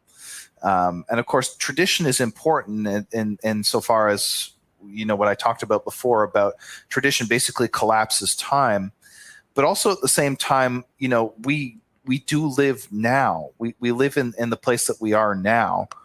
And Dave, you're absolutely right to say that looking to the past, that it's the past is a foreign country, much more so than even a lot of the traditionalist guys think. I think if you were forced to go back to just about any time before about 200 years ago, maybe slightly more than that, most people would be deeply, deeply unhappy with that. Even traditionalists would not be happy with that, because the past is very, very difficult for us to inhabit, like in a way that's truly authentic. I, for example, am obviously a big fan of the ancestor cult. I recently wrote an article on the Substack explaining basically, this is what the Substack is about. This is what, reviving a folkish worldview is about. So I am a big fan of the ancestor cult, of the traditional Indo-European worldview. And I've spent a lot of time basically trying to argue for it and say, this is what you would have to do if you wanted to like truly, return, if you wanted to go back and actually live out an archaic lifestyle. If you want to just live a traditional lifestyle, like traditional, even like in the Middle Ages, in the early Middle Ages, right, when like Christendom was strong, or whatever. Like I think a lot of people, if they had to go back then, if they had to go back to that, they would find that it's not what they thought, and they would be deeply unhappy with that. I think a lot of people, if they went back to, say, 1000 AD in like rural Germany or something like that, they would quickly find that it's not what is depicted in medieval romances. They would quickly find that it's something quite brutal and not even just hard to live with, but that it's not what the monastery version of history tells you it is. They would probably look around at the people that they're living around, and they'd be like, you people are really fucking terrible Christians. Or, if they'd be like, what the fuck are you doing? Like sacrificing this chicken? Like, what does this have to do? You know what I mean? And like, it's not just Christians. Like I'm not just hacking on Christians. I think if a lot of people went back to like medieval or to classical Rome or classical Greece, they would find a lot of stuff there, like people who love that shit, right? They would find that a lot of it is absolutely grotesque and distasteful. So it kind of works in all. I think to go back much further than almost living memory would be impossible for most people, even most traditionalists, right? So we are from this time. We are of modernity. And in some sense, it's totally inauthentic and almost like, again, not taking your own side, to want to go away from that rather than to lean into it. And this is the thing that I actually respect about modernism, is it does lean into it. It does accept your thrownness, not only into a place, but into a time. Yeah, it's like, here's the thing. If you go back further than like 80 years, you're going to have to go take a shit outside, bud. You got to go to the outhouse in the middle of winter. You're in the middle of the night. You're going to have to go with a candle, this cold outhouse, and take a no shit toilet paper. A hole in the ground with no toilet paper. There's a bucket on the floor with like a weird brush with cold ass water, and you got to wipe your ass out with that. Enjoy. Yeah. Are you going to that? Thanks. Yeah, and then you're gonna, like later on that evening or whatever, you're gonna enjoy a nice meal of organ meats and sheep brains Yeah. right? Like you ain't gonna have any cheeseburger, that's for sure. You know what I mean? No, I think a lot of people would have a severe cold shower, having to go back even 75 years, much less 750 years, right? Yeah, you get meat 3 times a week, bro. The rest of the time you got to eat gruel, you got to eat pulse, you got to eat some sort of garbage, right? You ain't eating meat all the time. And also, here's the thing: this idea that these ancient people, dude, most people throughout history are retarded, degenerate, scumbag normies. In history, if you go back to medieval times, most peasants, they were cheating on their wives, they were getting wasted, they were fucking retards. And here's the thing, like the Spanish Inquisition, the liberals make it out to be like, oh, it was this big oppressive. Dude, the Spanish Inquisition was like mostly bullying like local priests into actually like knowing what the Bible says and not just like brewing beer and stuff. There's that game that came out, what was it, Kingdom Come, you remember? I don't know if you heard about that game, but there was a game that came out some years back called Kingdom Come. It was actually a really good game, really based. It was a really accurate depiction of the Middle Ages for the most part. And there's one part in the game that a lot of like Christians got really butthurt about. It's when you went to a town and there's this like idiot local priest and he was banging all kinds of hoes. He was like partying and getting wasted. And he was just kind of like a fucking idiot. And then you got to kind of, in the one quest, you got to help him the next day come up with a sermon for the people. And when he's like really hungover and barfing everywhere and shit. So it's like, and oh my gosh, dude, that's how it was, bro. Like, exactly. Have always been people, dude. That's just the way that it is. That's it. Like, if there's two sides to the coin of like, our folk soul is eternal, right? It also means that we're as good as people were in the past, but it also means that people in the past are as shitty as we are now. And it's like but to me, that's not disappointing. To me, that's like a white pill for me. It's like they were better than us. They're our superiors. They're our ancestors. But I love them, and I love that scumbag shit they did too. I love that's my family. You know what I mean? Yeah. I live a pretty good life now, but dude, I was a scumbag. I did my young man scumbag shit, right? We all did it. And it's just like to expect people to have this like, what I mean? And I don't mean romanticism proper, like we're talking, but to have this kind of like false romantic idea of people in the past that they didn't do the same shit that we do today. It's just wrong. And I think it does them a disservice. And it's, I don't know. There's a kind of touristiness about it. You know what I mean? Just like the sort of idealized vision of the past. Like of course, everybody realizes that it was dirty and it was cold and it was hard and you didn't live as long and everything like that. And some of that gets taken way, way too far by like modern liberals that just want to paint everyone as completely retarded and like you died at 35 and shit like that of course that's not the case, right? People lived meaningful, fulfilled lives and everything, as far back as you can imagine. But at the same time, I just like it's hard to overemphasize how alien it would be to a lot of people. You know what I mean? I think there's only some people, even within, traditionalist circles, who would really be happy with that life. Yeah, absolutely. And it's just, it's just like to think that ancient people didn't like you're telling me like if there's a dude and like, some like pretty house girl or what, some like pretty girl comes up, can I suck your cock, sir? What's he gonna say? No. You know what I mean? Like, by God, yes, you may. Yeah. You know what I mean? Like, what's he gonna say? No. Of course he's gonna let her do it. You know what I mean? He's a guy. He's gonna fucking do it. Who cares? But and then he would go to church the next day and be like, oh, fucking dog. And then he would do it because in his heart he believes that, but he's also a guy. He's also human.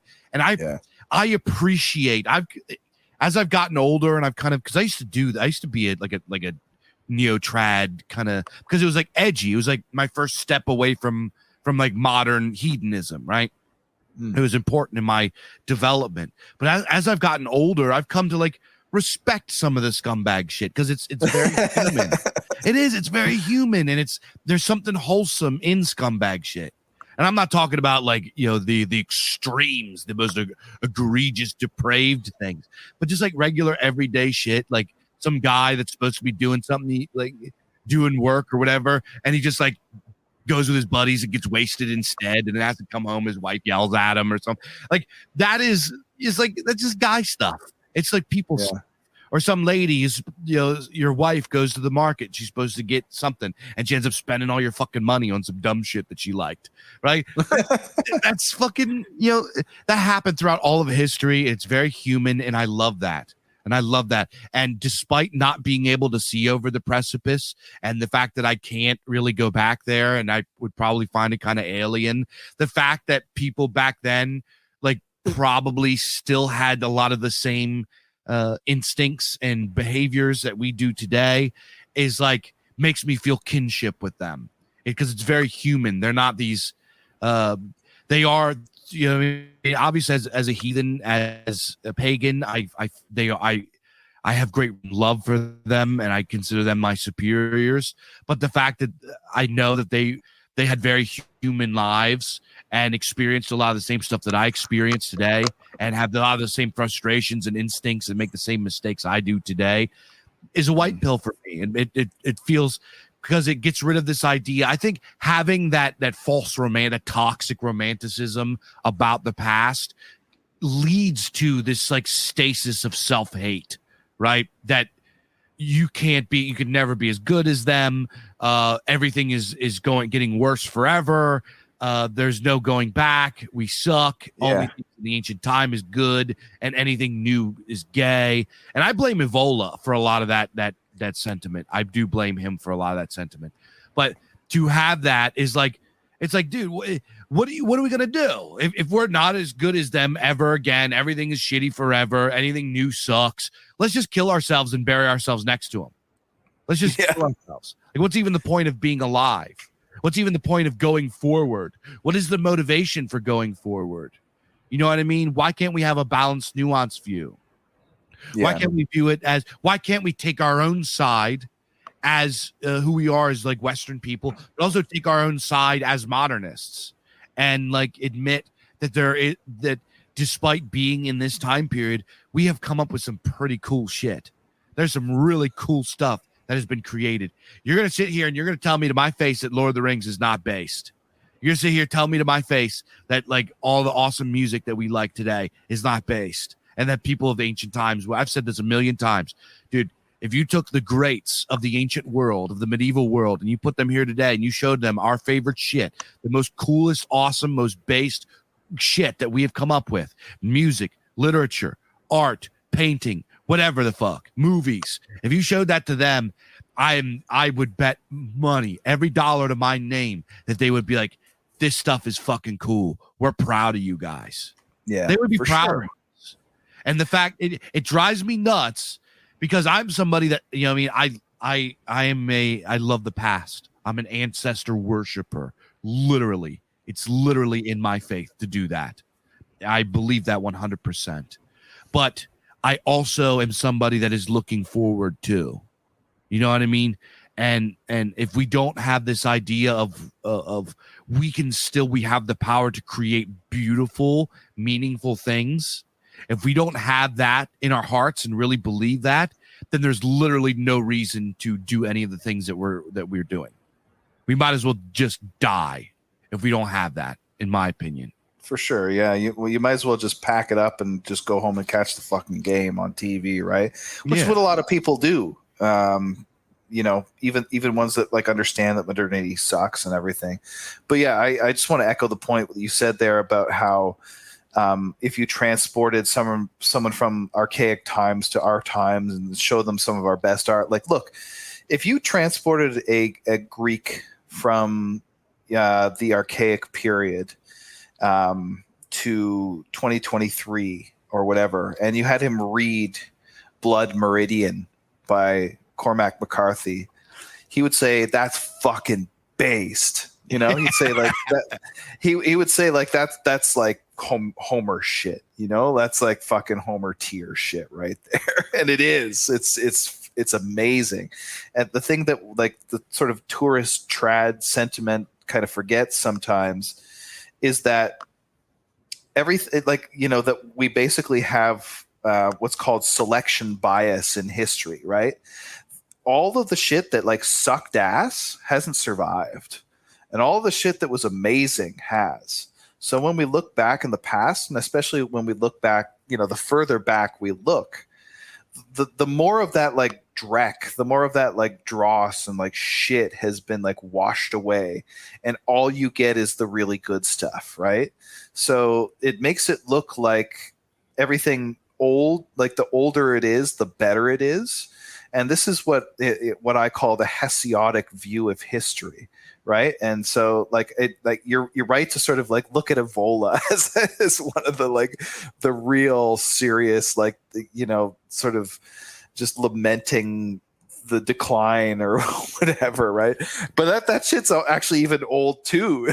Like Hesiod himself had the idea of like the ages of man, where it's like starts out with the golden age, and then, you know, everything's cool and like people are like based and red pilled and virtuous and everything, and then you get the silver age and it's kind of shittier, and then like from there you go to the, you know, keeps going and going and going, and heroic age is kind of like cool for some reason a little bit, and then you get to the iron age and everybody sucks and everyone's just like gay and fucking retarded and everything.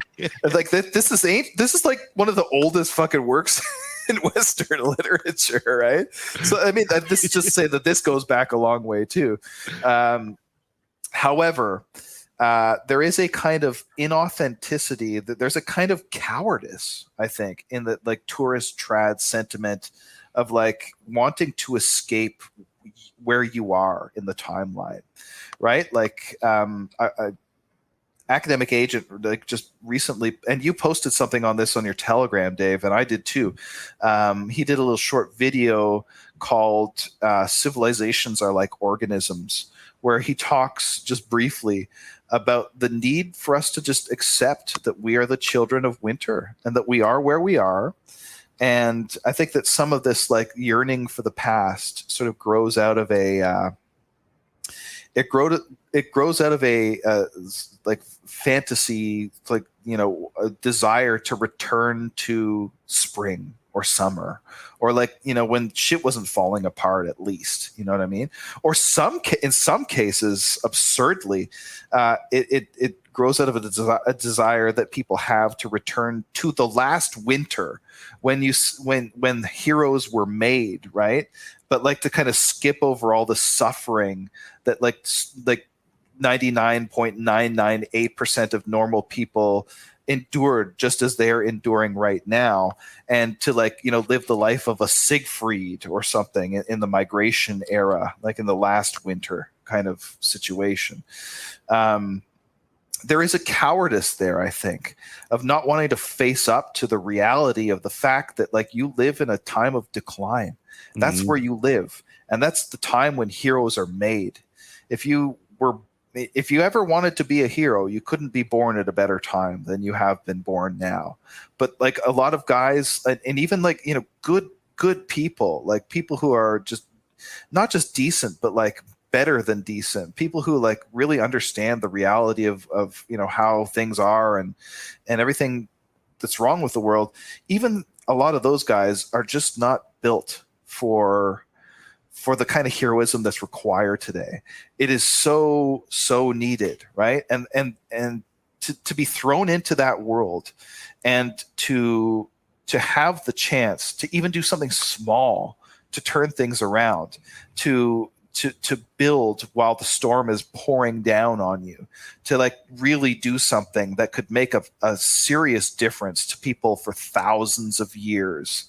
Once this thing finally does collapse, and once it gets built back up out of the few resources that people are building today, if you had the opportunity to do that, and you just decided that you wanted to escape and live the what's his face's thing about the Benedict option, right? If you wanted to just sort of like scurry away into a cave and ride the tiger and wait till the shit collapses rather than fucking actively doing something about it and try to build for the future, well, I think that there is a kind of cowardice there in that trad sentiment. Yeah. And especially you used a really great word there.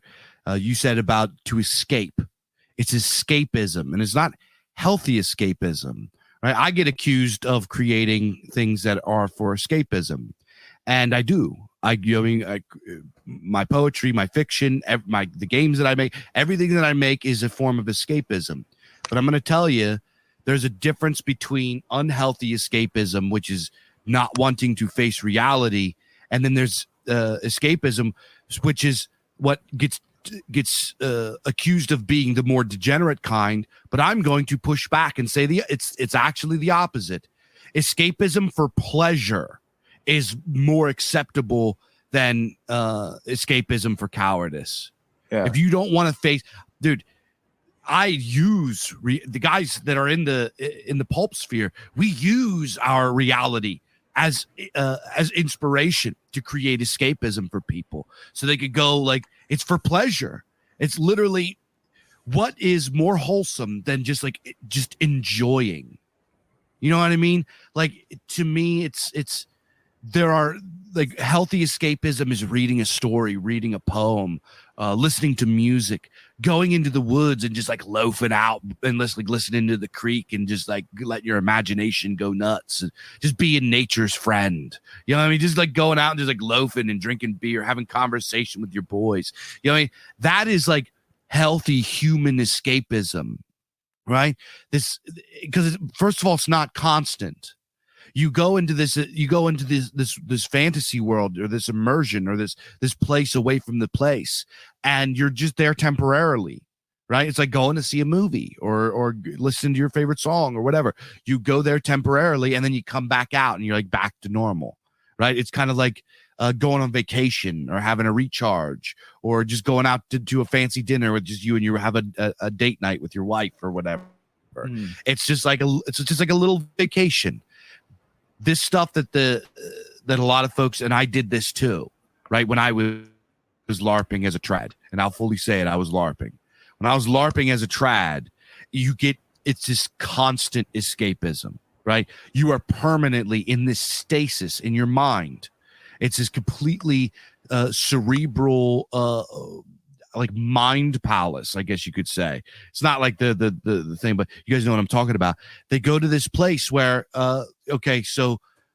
it's this fantasy, right? This is fantasy. It's a toxic fantasy where you don't have to do anything. It's this toxic fantasy where you're not obligated to do anything because everything sucks anyways. You might as well just like sit and whatever, and you come up with arguments for yourself. You come up with lines of reasoning to why nothing will work, and why you shouldn't do anything, and why, et cetera, et cetera. And I don't mean doing something like going out and, because there's this like concept of doing that I don't know. I don't really. That's a whole other thing. We're running out of time, but it's not healthy to have this trad stasis, because it is a place of stagnancy. It is a place of decay. It is a place of self-hate, where you don't take your own side. And the bottom line is that there are things of value, many things of value in our current time. We can make more things of value. And in fact, we are obligated to make things of value. And by not doing so, we are spitting on the legacy of our ancestors by not continuing it. You know, I don't want to hide in the cave and ride the fucking tiger. I don't want to be a man among the ruins and sit in sorrow and dwell and like wallow in, oh my God, the past is gone and we can never blah, blah, blah, blah, blah. That is fucking gay. It's gay. I'm not sorry. And the bottom line is, we can literally, if you open a Wikipedia page, click modern art, and you go look through, or modern literature, modern poet. You go look modern stuff, you will find a breadth, a cornucopia of beautiful, interesting, weird, cool things that are inspirational and mythopoetic and incredible. There's a lot of crap, but it's not all contemporary garbage like you see it, like what is that, New York Fifth Avenue fucking art expos where you got like a bunch of like Finoiks like piling up dirty carpets or like spraying paint out of their buttholes onto some fucking pile of broken toasters or like whatever the fuck they're doing, whatever like bizarre, monstrous, retarded stuff that they're doing. That is not reflective on the last like 100 something years of brilliant men that have created things. So if you are one of these like static, statue respecting, stasis, hibernation, self-hating fucking retards, get rid of that. Stop that. Whatever you got to do, get somebody punch you in the head, fucking go do some psychedelic mushrooms and go run around the woods naked and act like a fucking maniac. Whatever you got to do to shake that out of your dome, do it, because you're holding the whole thing back. I'm sorry, but it's absolutely true. No, it is true. And it's like, in some sense, fetishizing tradition. Like, look, okay, you and I are heathens, Dave. And the reason why paganism appeals to us, I think on a deep level, at least one of the reasons why it appeals to us, is because we respect tradition and we respect the originary tradition of our folk. This is not to disparage Christianity or anything else like that. This is only to say that you and I appreciate tradition. So we don't, this is not coming from a place of like, fuck tradition and it's like old and stupid and I'm a progressive or obviously that's not what we're saying. But at the same time, the fetishization of tradition, the museum tradition, wanting to put it in a glass case so that it never ever changes and evolves or like that it's dead and it doesn't live anymore. I think comes from the same place as over theorizing and the like too much theory in our spheres, right? Where what it means is because you've got this doomed romantic a crusade of reviving a tradition that will never be revived, and it's doomed to failure, but it's like a beautiful corpse or whatever. Just means all it is, I think, is fundamentally it's an excuse to not have to fucking do anything, right? And that irritates me. It's the same thing as too much theory. It's an excuse not to have to put your shit on the line, put your name out there, maybe get in trouble, right? Like it's fundamentally cowardly. Or actually do work, like with your hands. Yeah, exactly. And I think some of it's coming from that same place, right? And it's not conscious. I'm not accusing anybody of like like actively LARPing or anything like that. But I think that subconsciously that's part of where it's coming from. And here's the thing, it's not even fucking traditional. It's not even traditional. You think of the most traditional people, or like one of the most traditional peoples who's ever existed. This would be the Spartans. These are peoples who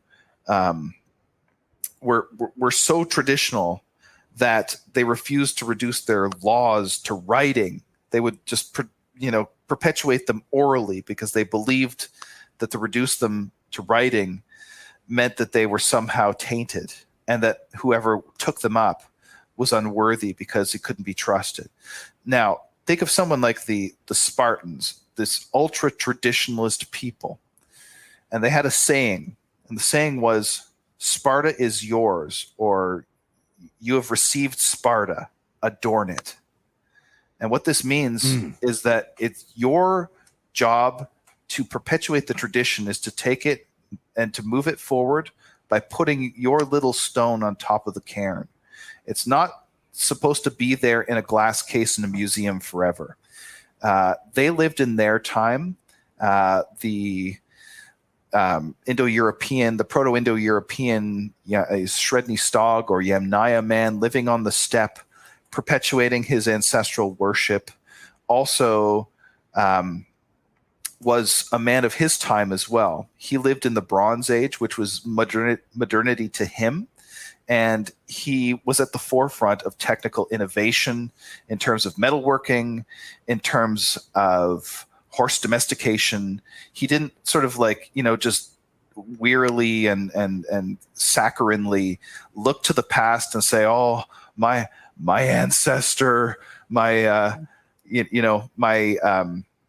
shamanistic ancestor, I have to do things exactly the same way that he did. I have to do the rites, of course, he had to perform exactly the same way. The worship, he had to perform the same way. But that didn't mean that he had to live in the past in terms of his material subsistence or anything like that. He carried that fire forward into the future. And that's exactly the kind of thing that we need to do. And it's anti-traditional not to. And this is what I want to emphasize. All of the traditional cultures in the world had that same attitude. So if you really, really want to perpetuate tradition, you have to understand that it's something dynamic, it's something alive, it's something that changes. And something that changes with a core that is perpetuated forever. But that doesn't mean that it's a husk, this dead husk. And I think that modernism, to bring it back to the topic here, I think that what modernism is doing is it's essentially trying to revive the archaic worldview. It's obviously doing that in a deeply subconscious way.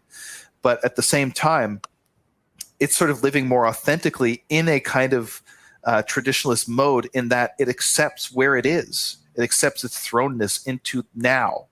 And that's exactly what every traditionalist has ever done.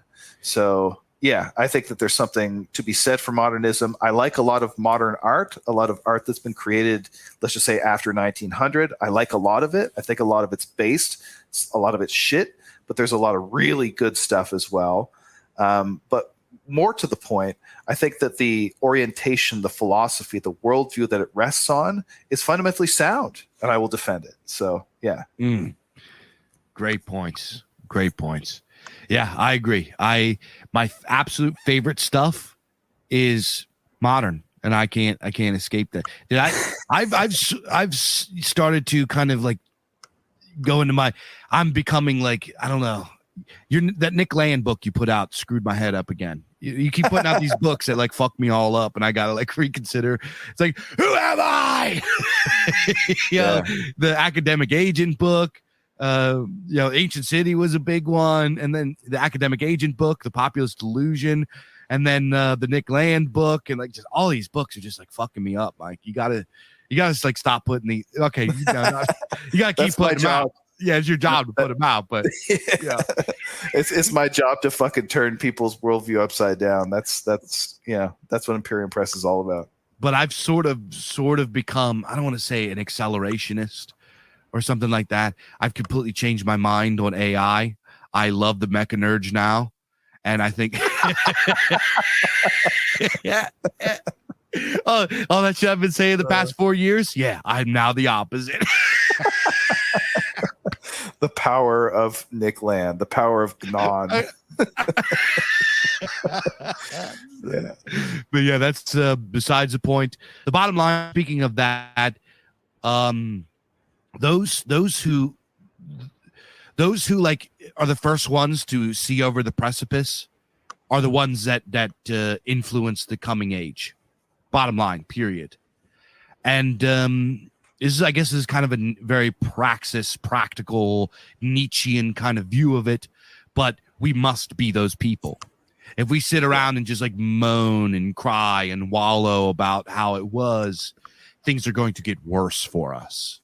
And here's the bottom line is that what is coming in this next epoch, this next age, the people that are in charge now are not going to be in charge anymore.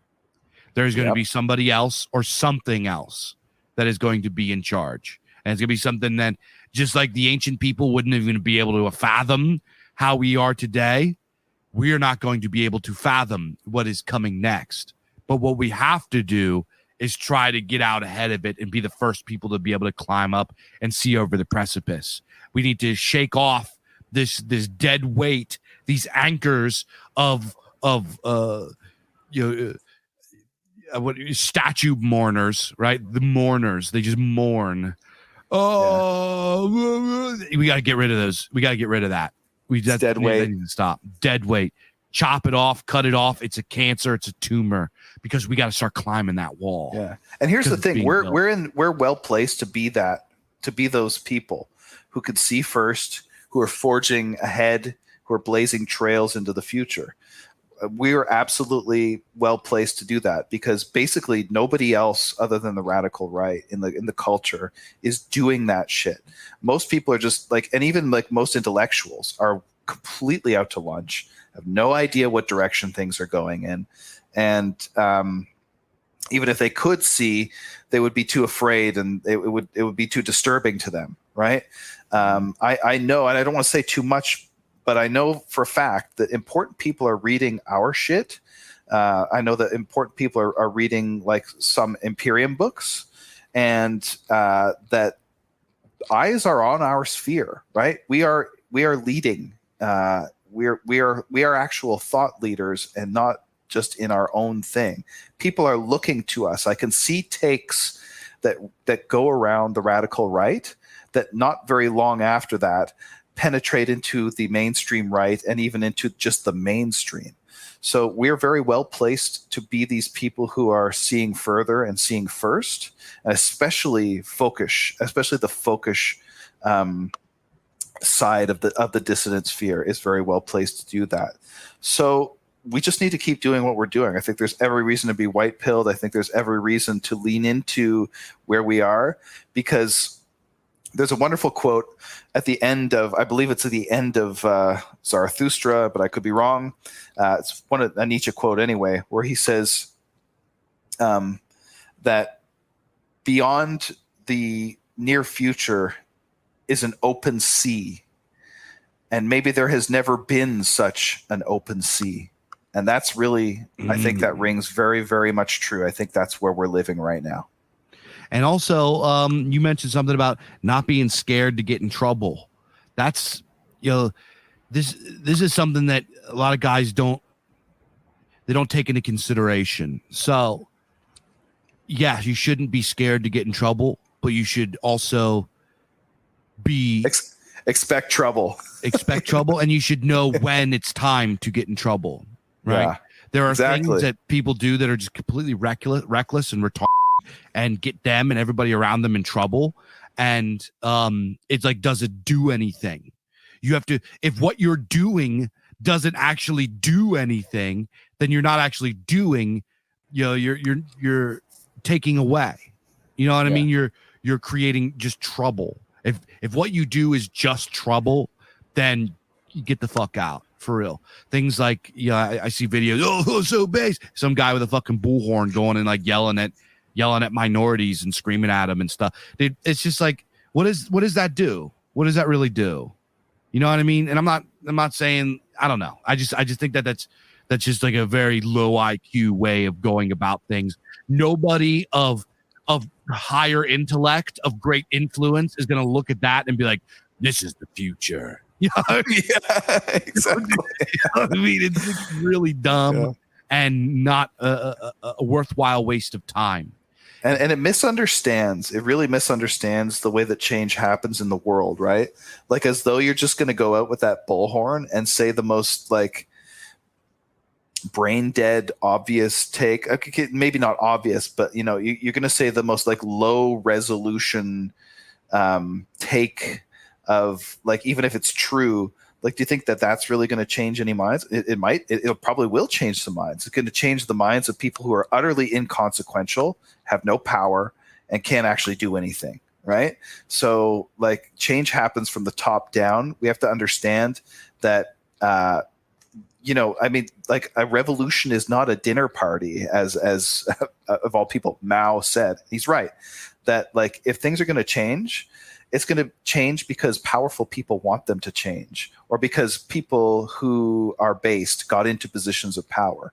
And that's not going to happen just like, you're not going to talk your way into it. You're not going to appeal to the powerful and have them just sort of like open the door and roll out the red carpet and be like, you know what, we were completely wrong. It's time for, you know, a white ethno state or whatever. That's not going to fucking happen. That's retarded. Absolutely retarded. You need to understand that like change happens involuntarily. You know what I mean? So it either needs to be forced or it needs to happen very, very subtly.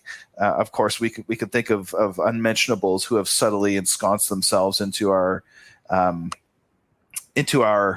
institutions. That's one way to do it. There's others who have done it through brute force. That's another way to do it. I'm not advocating for one or the other, but one thing that's definitely not going to work is just to like repeat the most like abhorrent and low resolution take over and over again on a speaking tour on Alex Jones and think that that's going to fucking do it. That's idiotic. Yeah. Right. So it's time to, you know, have a little bit more subtle and more well thought out strategy. I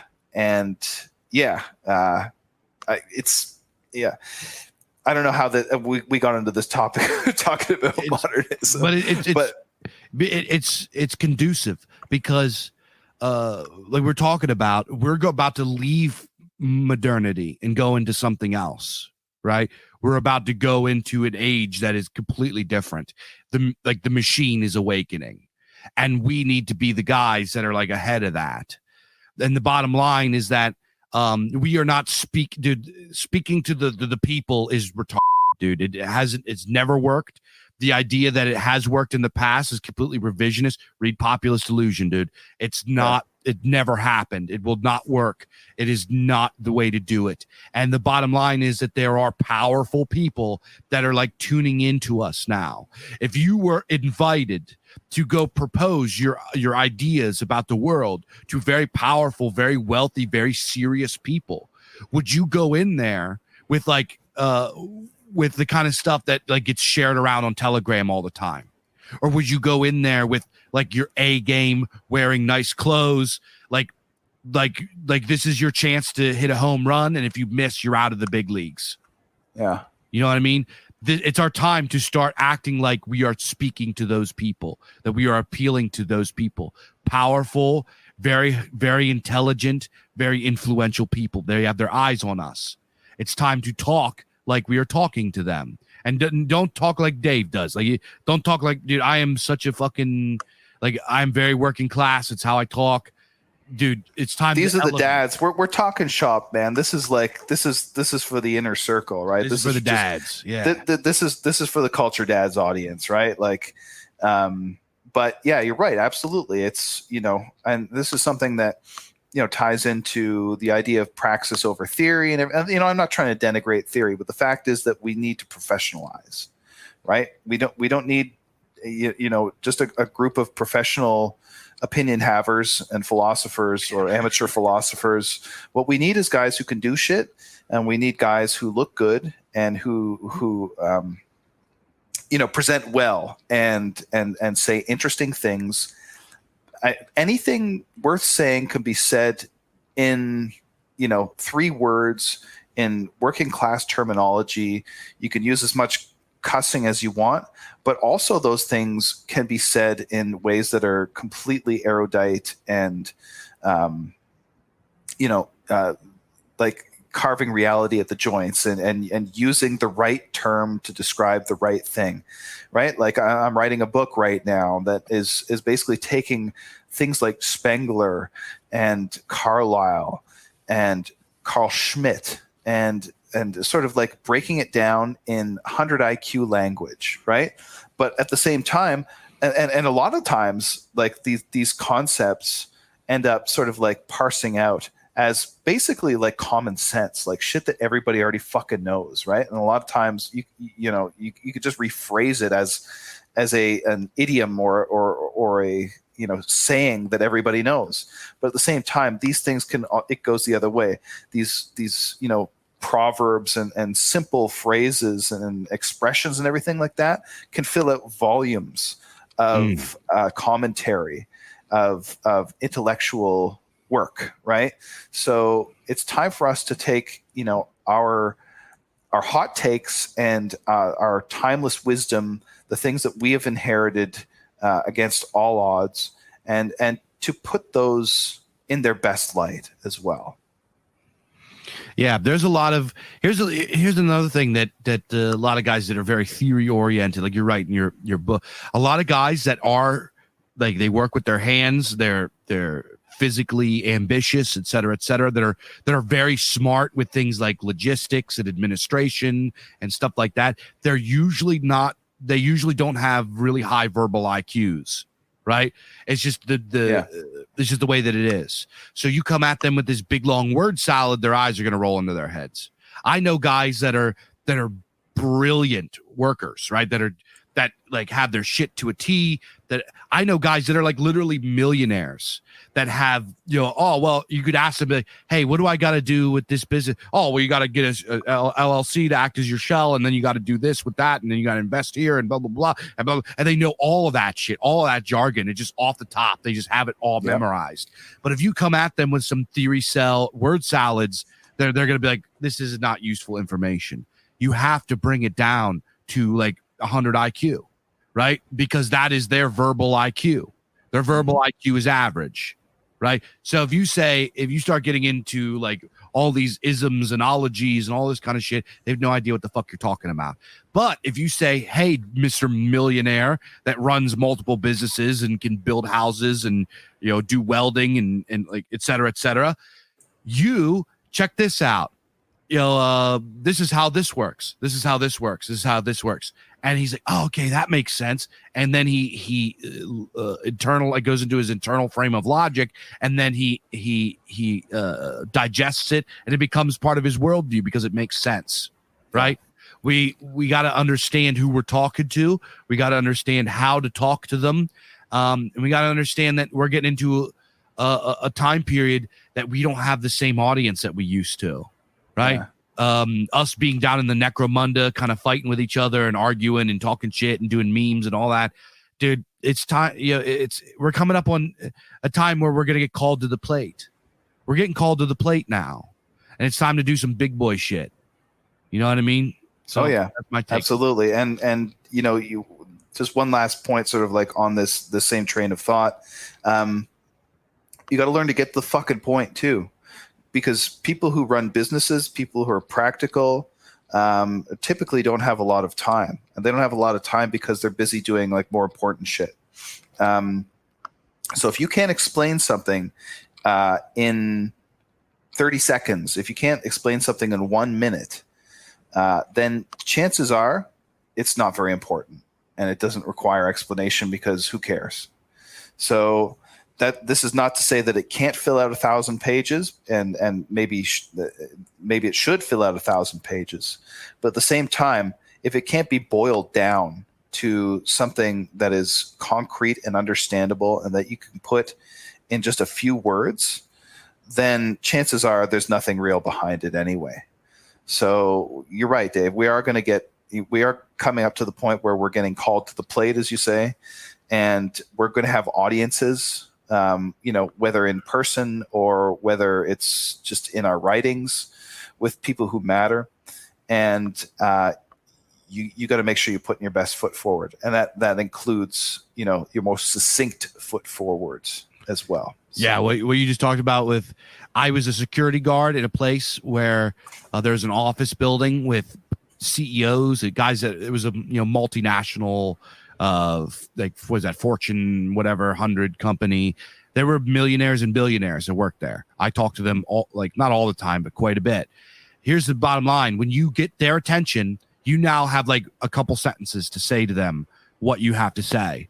And if you start out with this like, oh well, blah, blah, blah, if you talk like, okay, cool, sounds good, thank you, and then they'll just tell you because they don't have time to listen to you. No. This is have you ever been to, guys listening, have you ever been to a concert and you met and you stood in line and waited to go see your favorite musician or whatever, and he pretty much just like, he doesn't have time to listen to you. You have a few words to say to him what you have to say, and that's it, and then you get shoveled off. But he's not going to remember you. You know what I mean? Unless you say something that's really gets his attention and means something to him in a few, like 10 words or less, he's never going to remember you again, because you are one of many, many thousands of people that he is going to interact with in the coming weeks. You know what I mean? It's just impossible for him to remember you, because he is thrusted into that world where he just can't remember you. And this is just the bottom line of how it works. Yeah, I met Donald Trump during his election and everything. He did a rally. I was with some people that knew some people, and we got to go backstage and meet him. I got to meet him. I went up to him and I said, President Trump, I run a podcast and blah, blah, blah, blah. And then like immediately it's like he didn't even hear what I said. He goes, you got a great voice. You should do radio. You ever think about doing radio? You got a great voice. You hear this guy's voice? He's got a great voice. You should do radio. It was like, I don't know if he heard podcasts. I don't know if he knows what a podcast is, or if he was like, It was like a fuck you thing to me, or I don't know what it was. He just like heard me talk and then he reacted, and that was my chance to talk to him. And then after that, I asked him, I was like kind of like libertarian at the time. So I was like, he mentioned it. He was like, hey, Mr. Mr. Trump, you said something about you're going to do this about the gold standard. I was like, do you have any plans for that? He goes, I think you guys are really going to like what we're working up here. And like, that was it. That was the answer to the question. It's like, fuck you. I don't have to tell you anything. You have a chance to come meet me. And this is, and he was actually like you, I left. I was like glowing because I was a big fan of Donald Trump at the time, but I got in, I got to shake his hand. He's very nice. He's very good at making you feel like you're cool and everything like that. But it's just by the nature of how this guy operates. He's got people in his ear. There's a chaos around him at all times. He just does not have the time or the ability to give you attention. And I fumbled my ability to say what I wanted to say to him. You know what I mean? So that's just the way that those people are. So we have to understand that those people are going to be scrolling past us, checking us out. We got their attention. We have to keep this stuff in mind. For sure. Yeah. Get to the point. Say what you have to say. Say it in a way that's not repulsive, and live in today. Don't live in yesterday, because ultimately today is not all that much different than yesterday. Yeah. And I know even though we're not shitting in the outhouse anymore. Yeah. Yeah. I have one more thing to say about that is, when these people do not look at people as people, they look at everything as investments, right? Are our ideas worthy of their investments? They like us. They're intrigued by us. They kind of agree with us. Are we worthy of their investments? Are they going to look at people that go with bullhorns and yell at minorities and get themselves arrested because they're posted edgy shit that are fucking liabilities? Are they going to invest in liabilities? Are they going to invest in low IQ people that just do this kind of shit, that are going to get themselves in trouble, get the eye of Sauron? Or are they going to look at people that are clever and tongue-in-cheek and intelligent and have good ideas and have, most importantly, evidence, have a track record of getting things done in a real way that is worth something, right? So that's just what I have to say about that, Mr. Mike. I'm sorry, I keep going on and on. No, that's all good. Yeah, it's important. Getting things done is what ultimately matters. Cool. At the end of the day. Nobody talked his way into power. That just didn't ever fucking happen. So anyway, why don't we close it out? This has been a good episode. I think we got into some very good points, and we got a little bit off track, but that's actually good. I think I love it when that happens. Mm-hmm, same. So yeah, bottom line, live in the now, progress forever, fuck the past. No, but the fact is that you are a continuation of your ancestors, and modernism is not some uniquely shitty thing. You didn't see all the shitty stuff that came, before us 1,000 or 1,500 years ago that just is completely fallen by the wayside. The fact is that there's a lot of cultural vitality out there right now. And I sincerely believe that modernism is a revival of something that's truly archaic. And I am very much looking forward to seeing that move forward into the future. Very cool. All right, folks, I hope you guys enjoyed the episode. If you have not already, make sure to go over to imperiumpress.org/podcast and go get signed up and get the great perks that Imperium Press is offering over there. Lots of great stuff, man. Hardback books. Dude, I have some of these hardback books. Beautiful. They're just absolutely gorgeous. So go get yourself some great perks from Imperium Press. Help support them and grow into the institution that they were destined to become. Help them save the Western canon from those who want to erase it. So go over there, check that out. If you want to check out what I'm doing, go over to thebizarrearchives.com. Buy books, man. Buy books. All in and around $10. You can't beat it. House on the Borderlands just dropped. Masters of Horror is coming very soon. So go check that out. Follow us on Twitter and Telegram at The Bizarrechives.